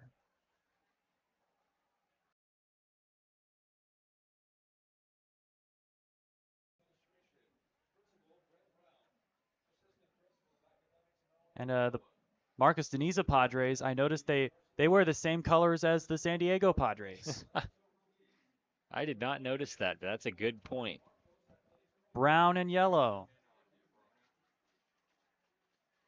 The Aztecs, they've got the black pants, the white tops of the uniforms, and as always, that classic orange to highlight it. Malcolm Flynn to kick off.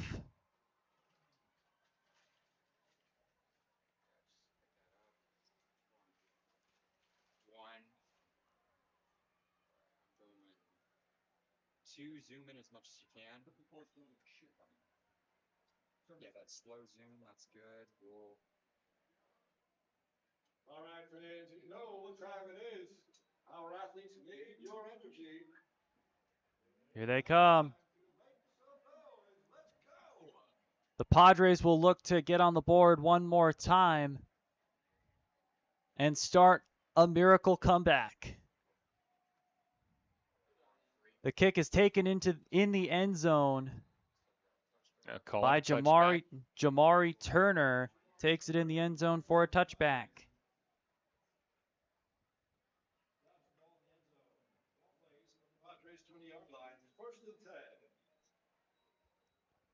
It'll be 1st and 10 for the second string quarterback, Tegan Ligori Melendez, who has thrown 3 touchdown passes this year.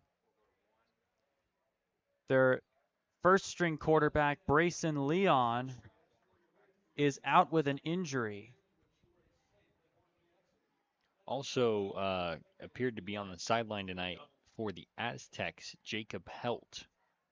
He was over there off on the side, not dressed for today's game. The tight end, Jacob Helt, injured also, as here is a handoff to Lorenzo Alexander. Jacob Helt has caught 2 touchdown passes. You know, normally I'd say they really are missing him, and I'm sure they are, but man, the receivers, Connor Ackerley, everyone stepped up tonight and put the Aztecs in a real good situation here in the third quarter. Correction, Helt has 1 touchdown, a 70-yarder against Centennial, and then a 2-point conversion against Pinnacle. Here's Lorenzo Alexander. Down to the 30 with blockers down to the 35.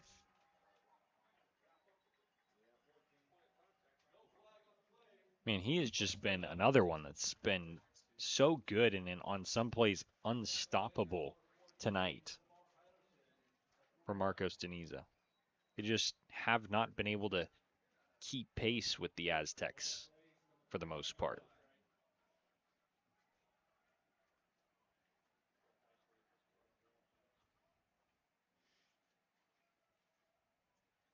Ligori Melendez hands it off to Alexander. Gain of 3.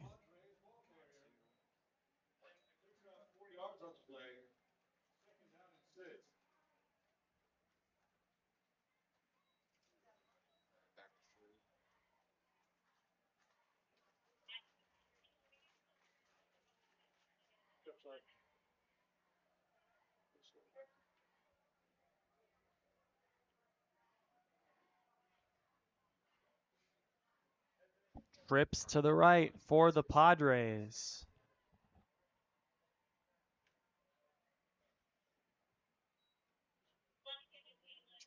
Ligori Melendez is going to take it himself. 3rd down and 4. That was a nice little quarterback keeper there. Nice deception also. You can credit the running back, Lorenzo Alexander, for that. Good fake, but 3rd down and 3 from the 42 of Marcos Niza.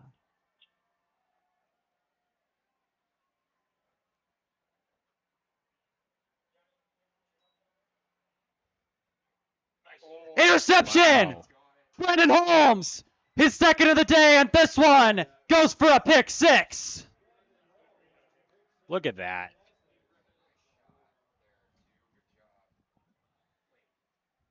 Once he caught that ball, he had a straight path to 6. And you just love to see, in a season where so far it's been a couple tough games and a lot of challenges for Corona del Sol. Now it's just one of those games where everything is finally clicking. It's all lining up, and it's working out really well for him. Earlier, Brandon Holmes had a pick 6 wiped out, and it was quite a long one. You know what? He said, why not? I'll go get another one. Yeah. Redemption, right?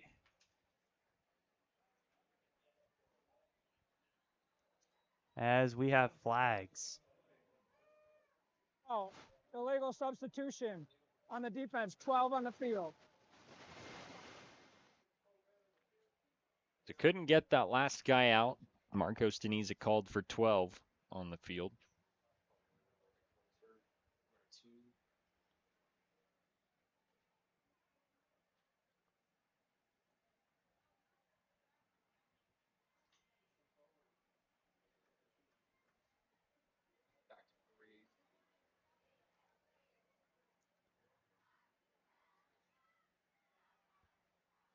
As Luke Holly is going to kick another PAT for the 6th time today. He's also listed as a wide receiver.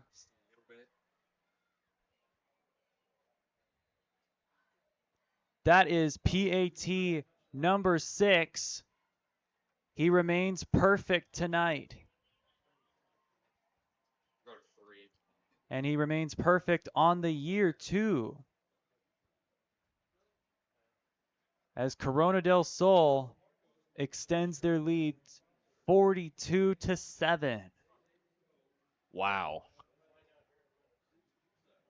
Usually, this season, it would be Corona that's getting flown out, but this time, Corona is blowing out Marcos Deniza. What a twist of fate. And I cannot lie. When you said 42, I had to look up there and be like, what is it? Like, it didn't seem like they scored that much that quick. But indeed they did. Corona del Sol is ranked number 31 in the state. Marcos Deniza is 69th. As to kick it off is the Brown commit, Malcolm Flynn.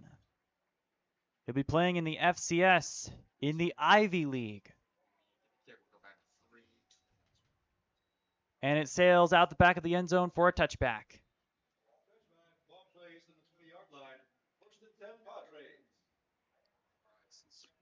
Still quite a bit of time left. 8:52 remaining in the third quarter.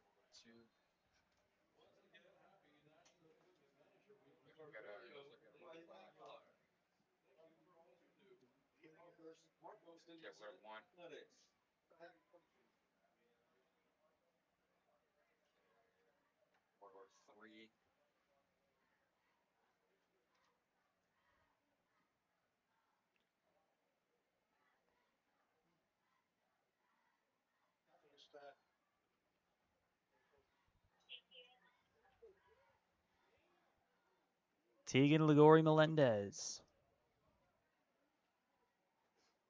takes it himself down to the 25. Ball will be placed around the 28. 2nd and 2.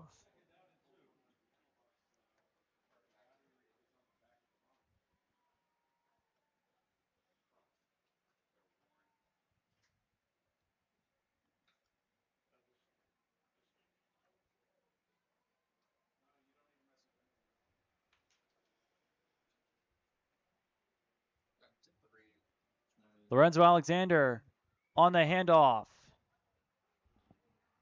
Tried to reverse field, but it's a tackle for a loss.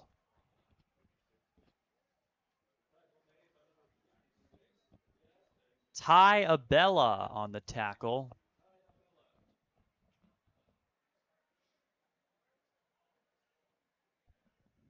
It's been a little while since we called Abella's name. I know we did a couple games earlier on in this season.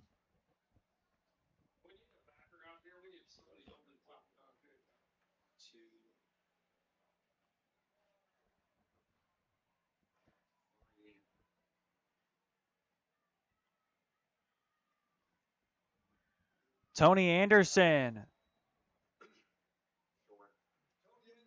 Short gain of 1. As it's going to be 4th and 2. They'll bring on the punt unit. And so if we look at that last touchdown put Corona del Sol up 42-7, and the AIA rules stating that if one team leads by 35 or more in the second half, it will have a running clock. So we see that. That's the mercy rule in Arizona. As the punt is muffed a bit, but still, DJ Drew got it off as this is Cambrell Walker. Down the sideline. Cambrell Walker out of bounds. Past the 25. Excellent field position for the Aztecs. And here they go, trying to seal the deal on this one.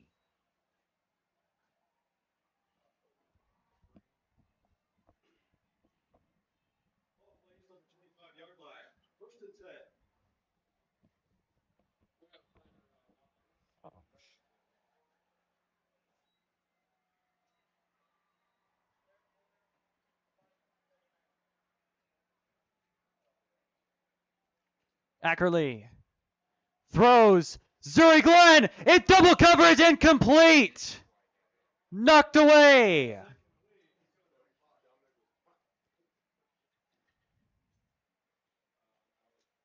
Well, credit the Padres on that one. They finally figured out, hey, Zuri Glenn, this guy's a talented receiver. We should probably pay some extra attention to him. Manuel Castro and Josiah Garcia on coverage. Great decision to double Zuri Glenn. As here's Quentin Bradley. Down the sideline. Quentin Bradley! His second rushing touchdown of the season. No, he stepped out of bounds. It would have, had he not stepped out of bounds, it would have been his second rushing touchdown of the season. His first came against Pinnacle.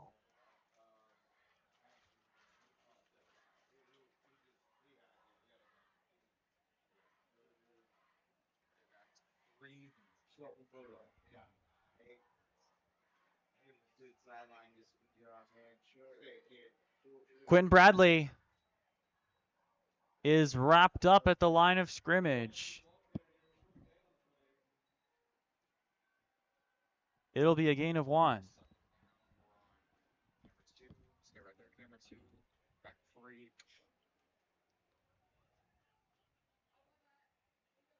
Aztecs still with the line to gain just inside the 5. They don't have to go all the way for it, but you'd imagine that that's kind of the way they're looking.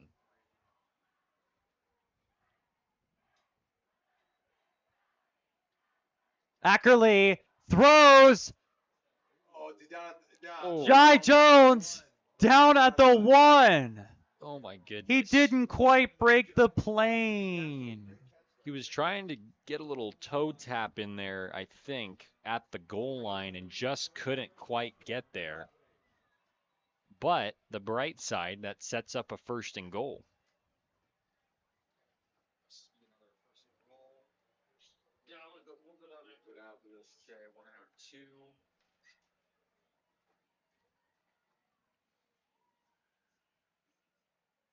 Jai Jones in motion. Fake the handoff to him. And that might have been PI. Pass intended for Zuri Glenn. But it's not. Zuri Glenn, the intended receiver. Manuel Castro on the coverage.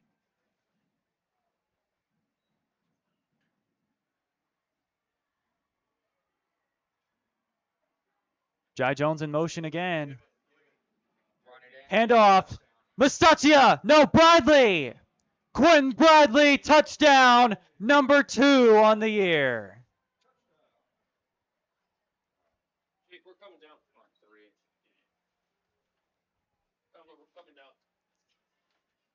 That's a touchdown for Quentin Bradley.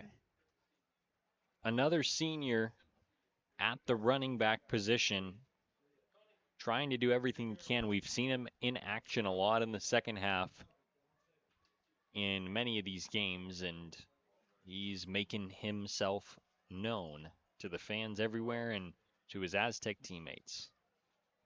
And Luke Hawley is still perfect in 2023. So now they're really, now it's officially confirmed they're past the 35-point mark. Yep.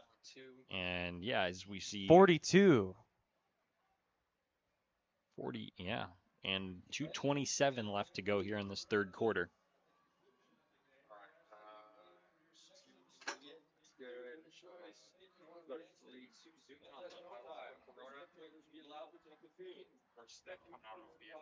Yep, there you go.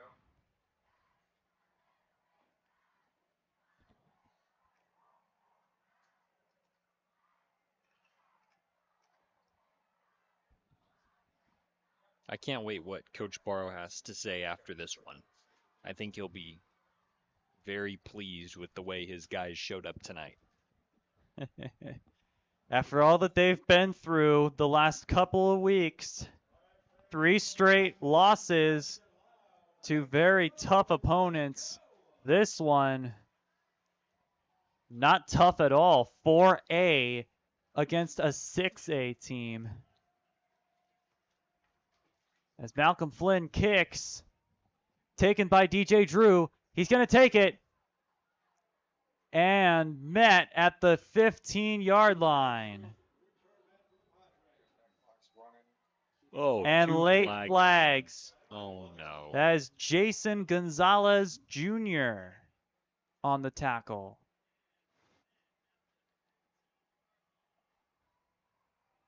Dead ball, personal foul, number 19.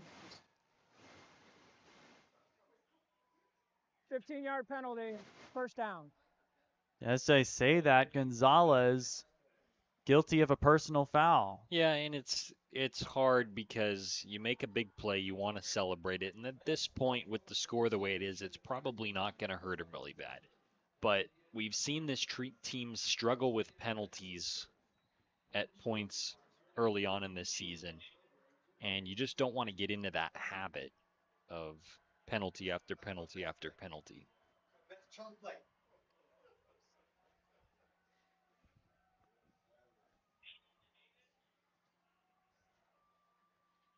As the Padres take over at the 30.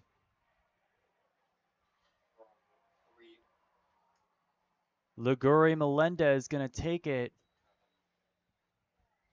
Gain of about 2.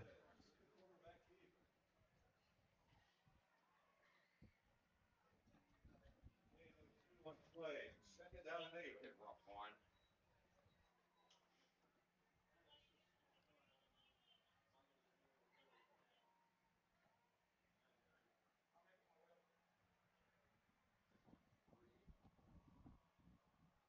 a good shot. I'll go with you. Back to 3.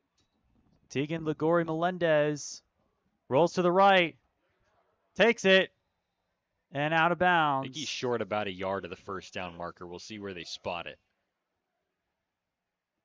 No, he's 3 yards wow. short. Quite a bit.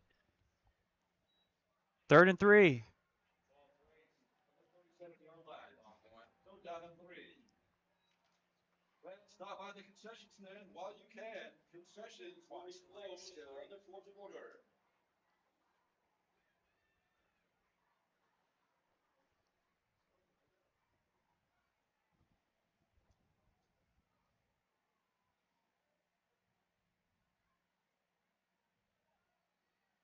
In motion is Tony Anderson. They hand it to him, and he got the first down. Tony Anderson, first down, Padres.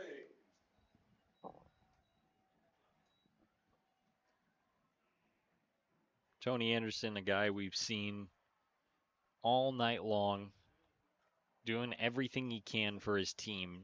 Although the scoreboard may not show it, he's had a pretty good night.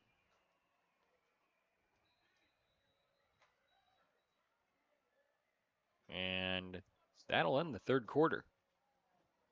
At the end of the third quarter, the score is Corona del Sol 49, Marcus de Niza 7. Quick break and we'll be back. In 2019, the JV Sports Show podcast began with the idea of spotlighting young people in our community. In time, that podcast evolved into radio, television, and live stream, and through that evolution, new ideas have enhanced delivery, giving a stage to students both in front of and behind the microphone in Arizona and beyond. Thank you for supporting the Varsity Sports Show, now the Varsity Media Foundation, a 501c3 educational organization. Hello, Arizona sports fans. I'm Lofton Lechner, and I couldn't be happier to be joining the varsity sports team as a technical director for fall 2023. Follow me on Twitter at Lofton Lechner to stay locked in for the season. Two Friday night lights at Marcos de Niza High School. Corona del Sol visiting and blowing out the Padres 49-7. Jason Goldie, Paul Schultz. Paul, what have you seen in this game so far? Domination by the Aztecs. But here is a reception by Michael Turner, a long one. First down. The ball is placed at the 30. Big catch by Turner, flips the field there. All, excited. Well, we'll see where this drive goes for Marcos de Niza. I'll get back to my thoughts on the Aztecs in a little bit. Domination is not something that the Aztecs are used to. This is the first time they have dominated an opponent this season. And in the past few weeks, they've been dominated by a lot of tough opponents. Tony Anderson, a big Tony Anderson, a small gain. Looks like they're gonna credit Noah Cifuentes on the tackle.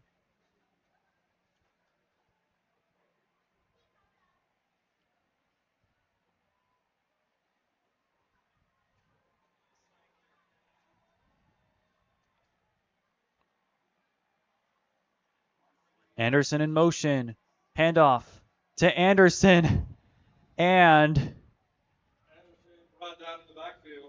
Jazz Tureau read that one like a book. I really liked what I've seen from this Aztecs defense in the second half. A lot of intensity. They're getting off the ball and into the backfield a lot quicker. And it could be a combination of, the offensive line's getting a little tired out there from going through it all night. But I am very pleased, as I think Coach Barrow and the entire coaching staff is, of the performance on both sides of the ball tonight.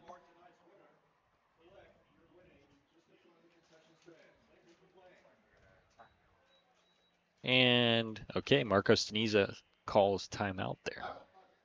So, yeah, looking at what we have seen tonight from Corona del Sol, I think my biggest question, first of all, was how are they going to start? Once they started well, it was kind of no looking back from there. And then coming into the second half, they already had that sizable lead. But I was wondering, we've seen this before. We've seen them not be able to keep up in the second half.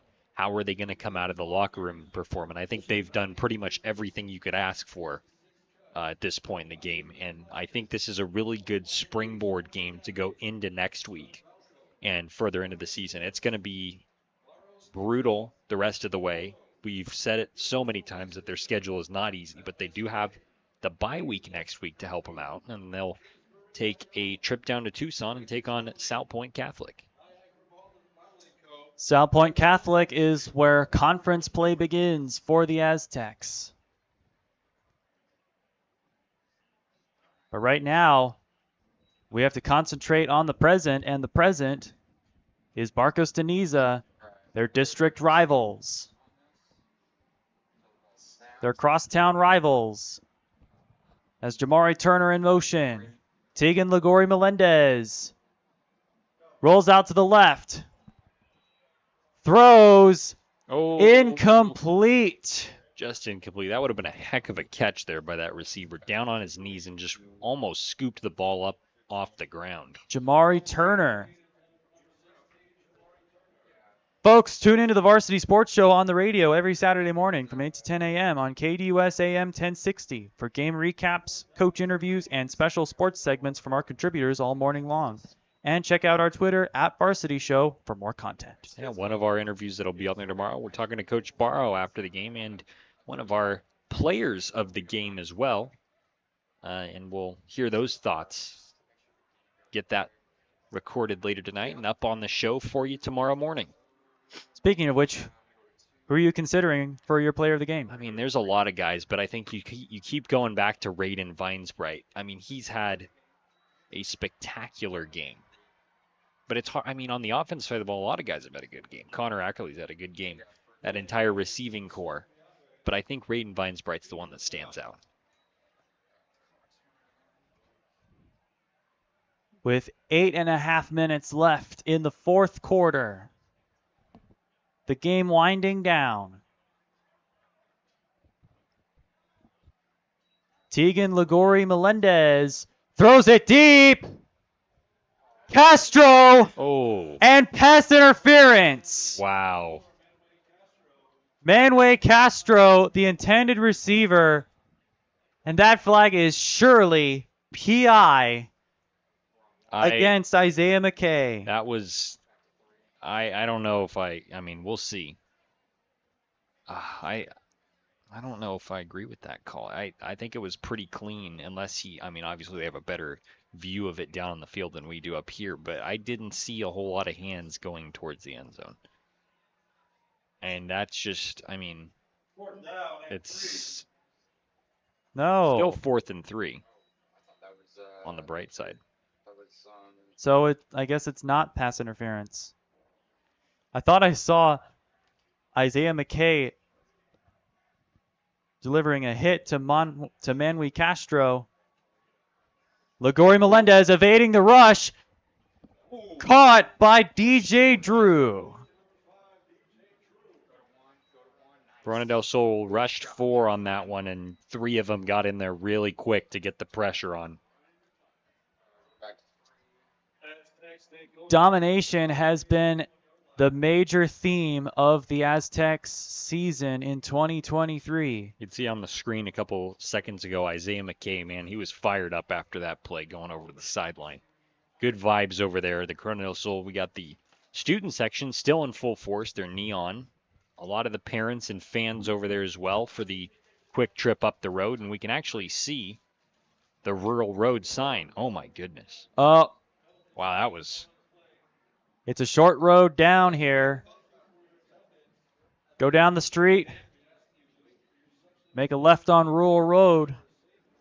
It's a straight shot down to CDS.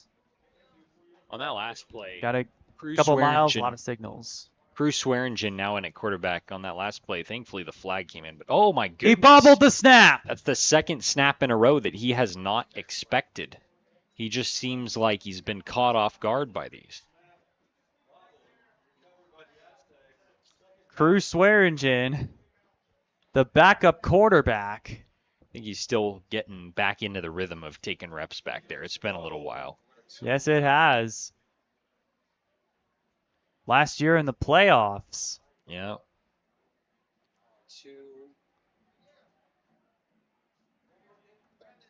Here's the handoff to Jai Jones.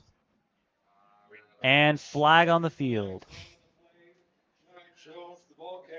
Might have been a hold over there on the end. We'll see. Holding on the offense, number 77. 10-yard penalty. Replay, second down. So that'll make the Aztecs go all the way back to the 2-yard line, 2 or 3 yard line, I think. Unless they already spotted it.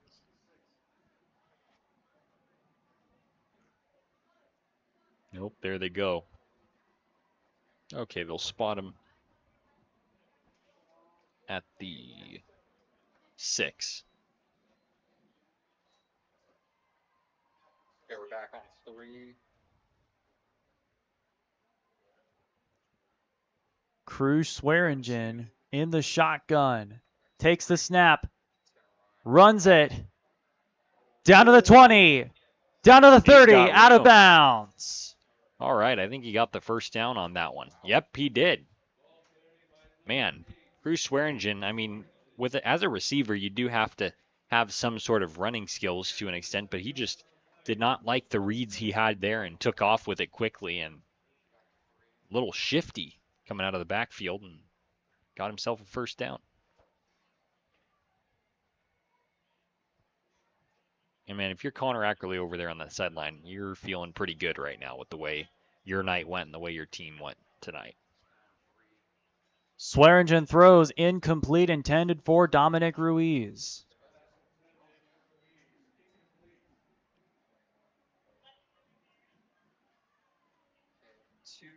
There you go. Jeremiah Pais on the defensive coverage. Padres.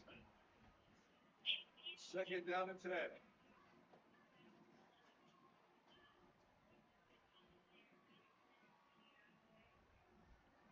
Back to 3.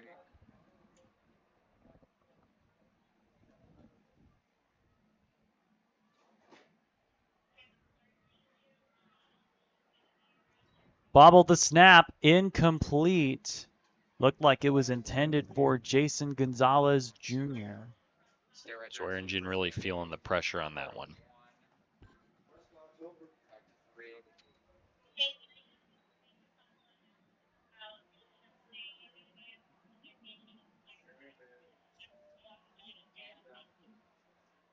That for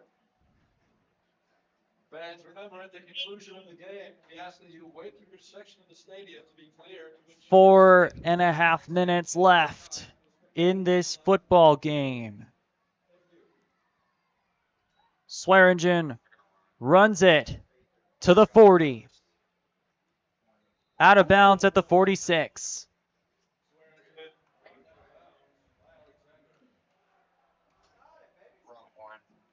Once again, at the conclusion of the game, we ask that you wait for your section of the stadium to be clear to ensure a safe and orderly exit. And at no time will spectators be allowed to take the field. Thank you.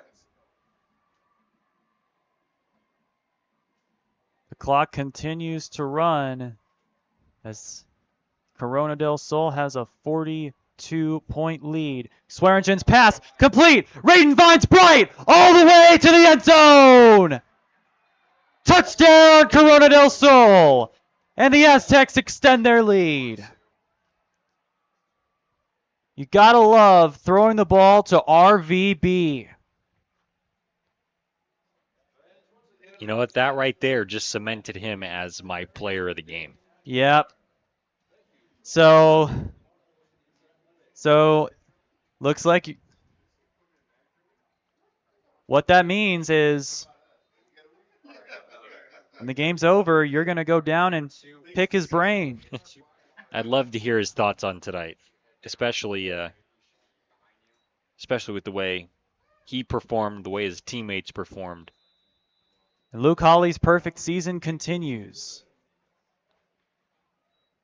It's just great when you've got everything, working in the right direction. You're making your extra points. Your offense is working well. Your defense is coming around and playing really well in the second half. 56 points for Corona del Sol against the 7 for Marcos de Niza. And that right there, the scoreboard tells you everything you need to know. Judging by the results of the past result, judging from the past results for the Aztecs, I would not have expected a blowout like this. No, I was definitely cautious when kind of thinking about how that was going to go down, as was Coach Barrow, but it's just really, for me, it's just a flashback to last year. I mean, we saw them play so well just like this in a lot of their games. Granted, they did have an easier schedule. This year they have a tougher schedule, but this is probably the easiest opponent on the schedule.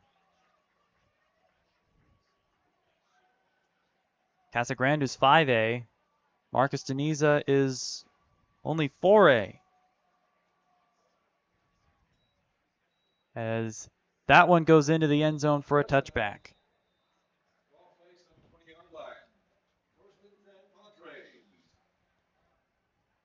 As the Pods take over.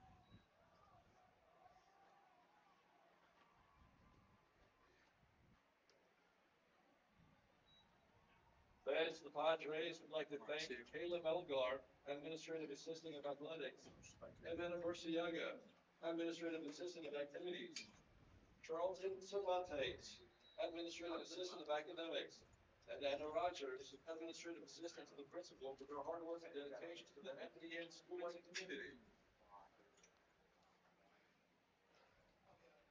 Padres would also like to thank the Tempe Police Department for their support of Tempe's unique high school district athletic program.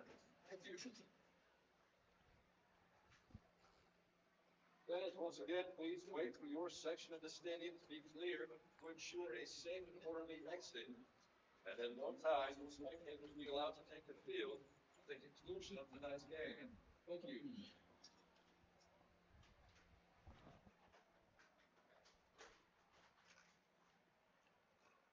Thanks again to our cheer sponsors, Pronto Mexican Restaurant, Garner for Production. Just a reminder, everyone, stay tuned to the Varsity Sports Show tomorrow. You'll hear our post-game interviews and much, much more from all of our games and all of our content around the Valley and our talented team.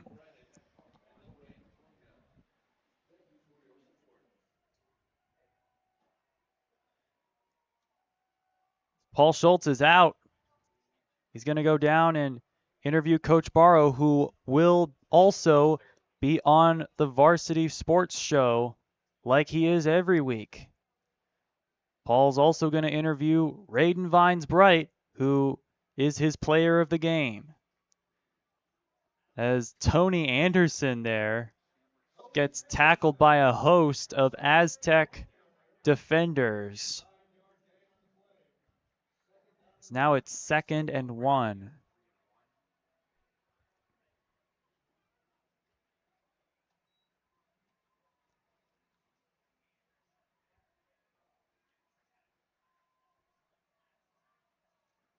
Tegan Ligori Melendez throws a short pass. Manwy Castro.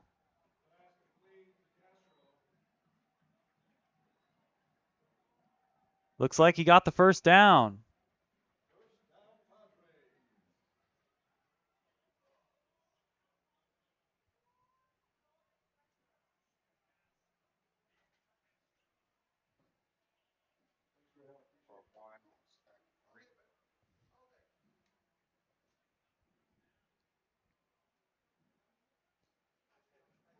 This pass completed to DJ Drew.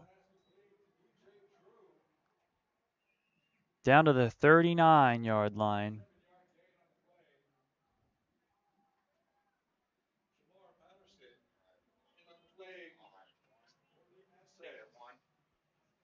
It'll be 2nd down and 3 to go.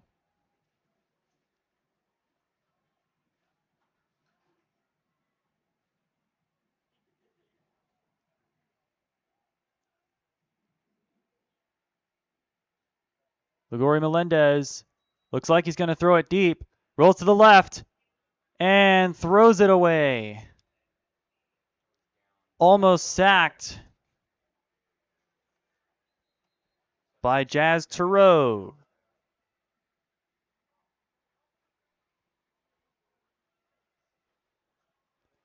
.42 seconds remaining on this clock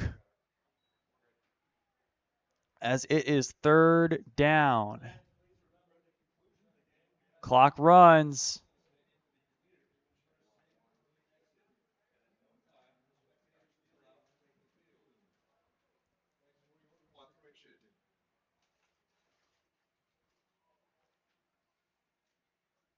Looks like no victory formation here. It's a screen pass. Castro. Past the 50. Brought down by Briggs Erskine. And that is a first down, and that is the end of the game. That wraps up Friday Night Football on the Varsity Sports Show. Final score tonight is Corona del Sol 56 and Marcos de Niza 7. Thanks to our technical director, Bailey Leisure, our camera operators, Aaron Decker, Chris Estrada, and Marion Williams. Remember to tune into the Varsity Sports Show on KDUS AM 1060 every Saturday morning for game recaps, coach interviews, and special sports segments from our contributors. And check out our Twitter at Varsity Show for more content. I'm Jason Goldie, and on behalf of Paul Schultz and myself, thanks for watching and have a great weekend. In 2019, the JV Sports Show podcast began with the idea of spotlighting young people in our community. In time, that podcast evolved into radio, television, and live stream, and through that evolution, new ideas have enhanced delivery, giving a stage to students both in front of and behind the microphone in Arizona and beyond. Thank you for supporting the Varsity Sports Show, now the Varsity Media Foundation, a 501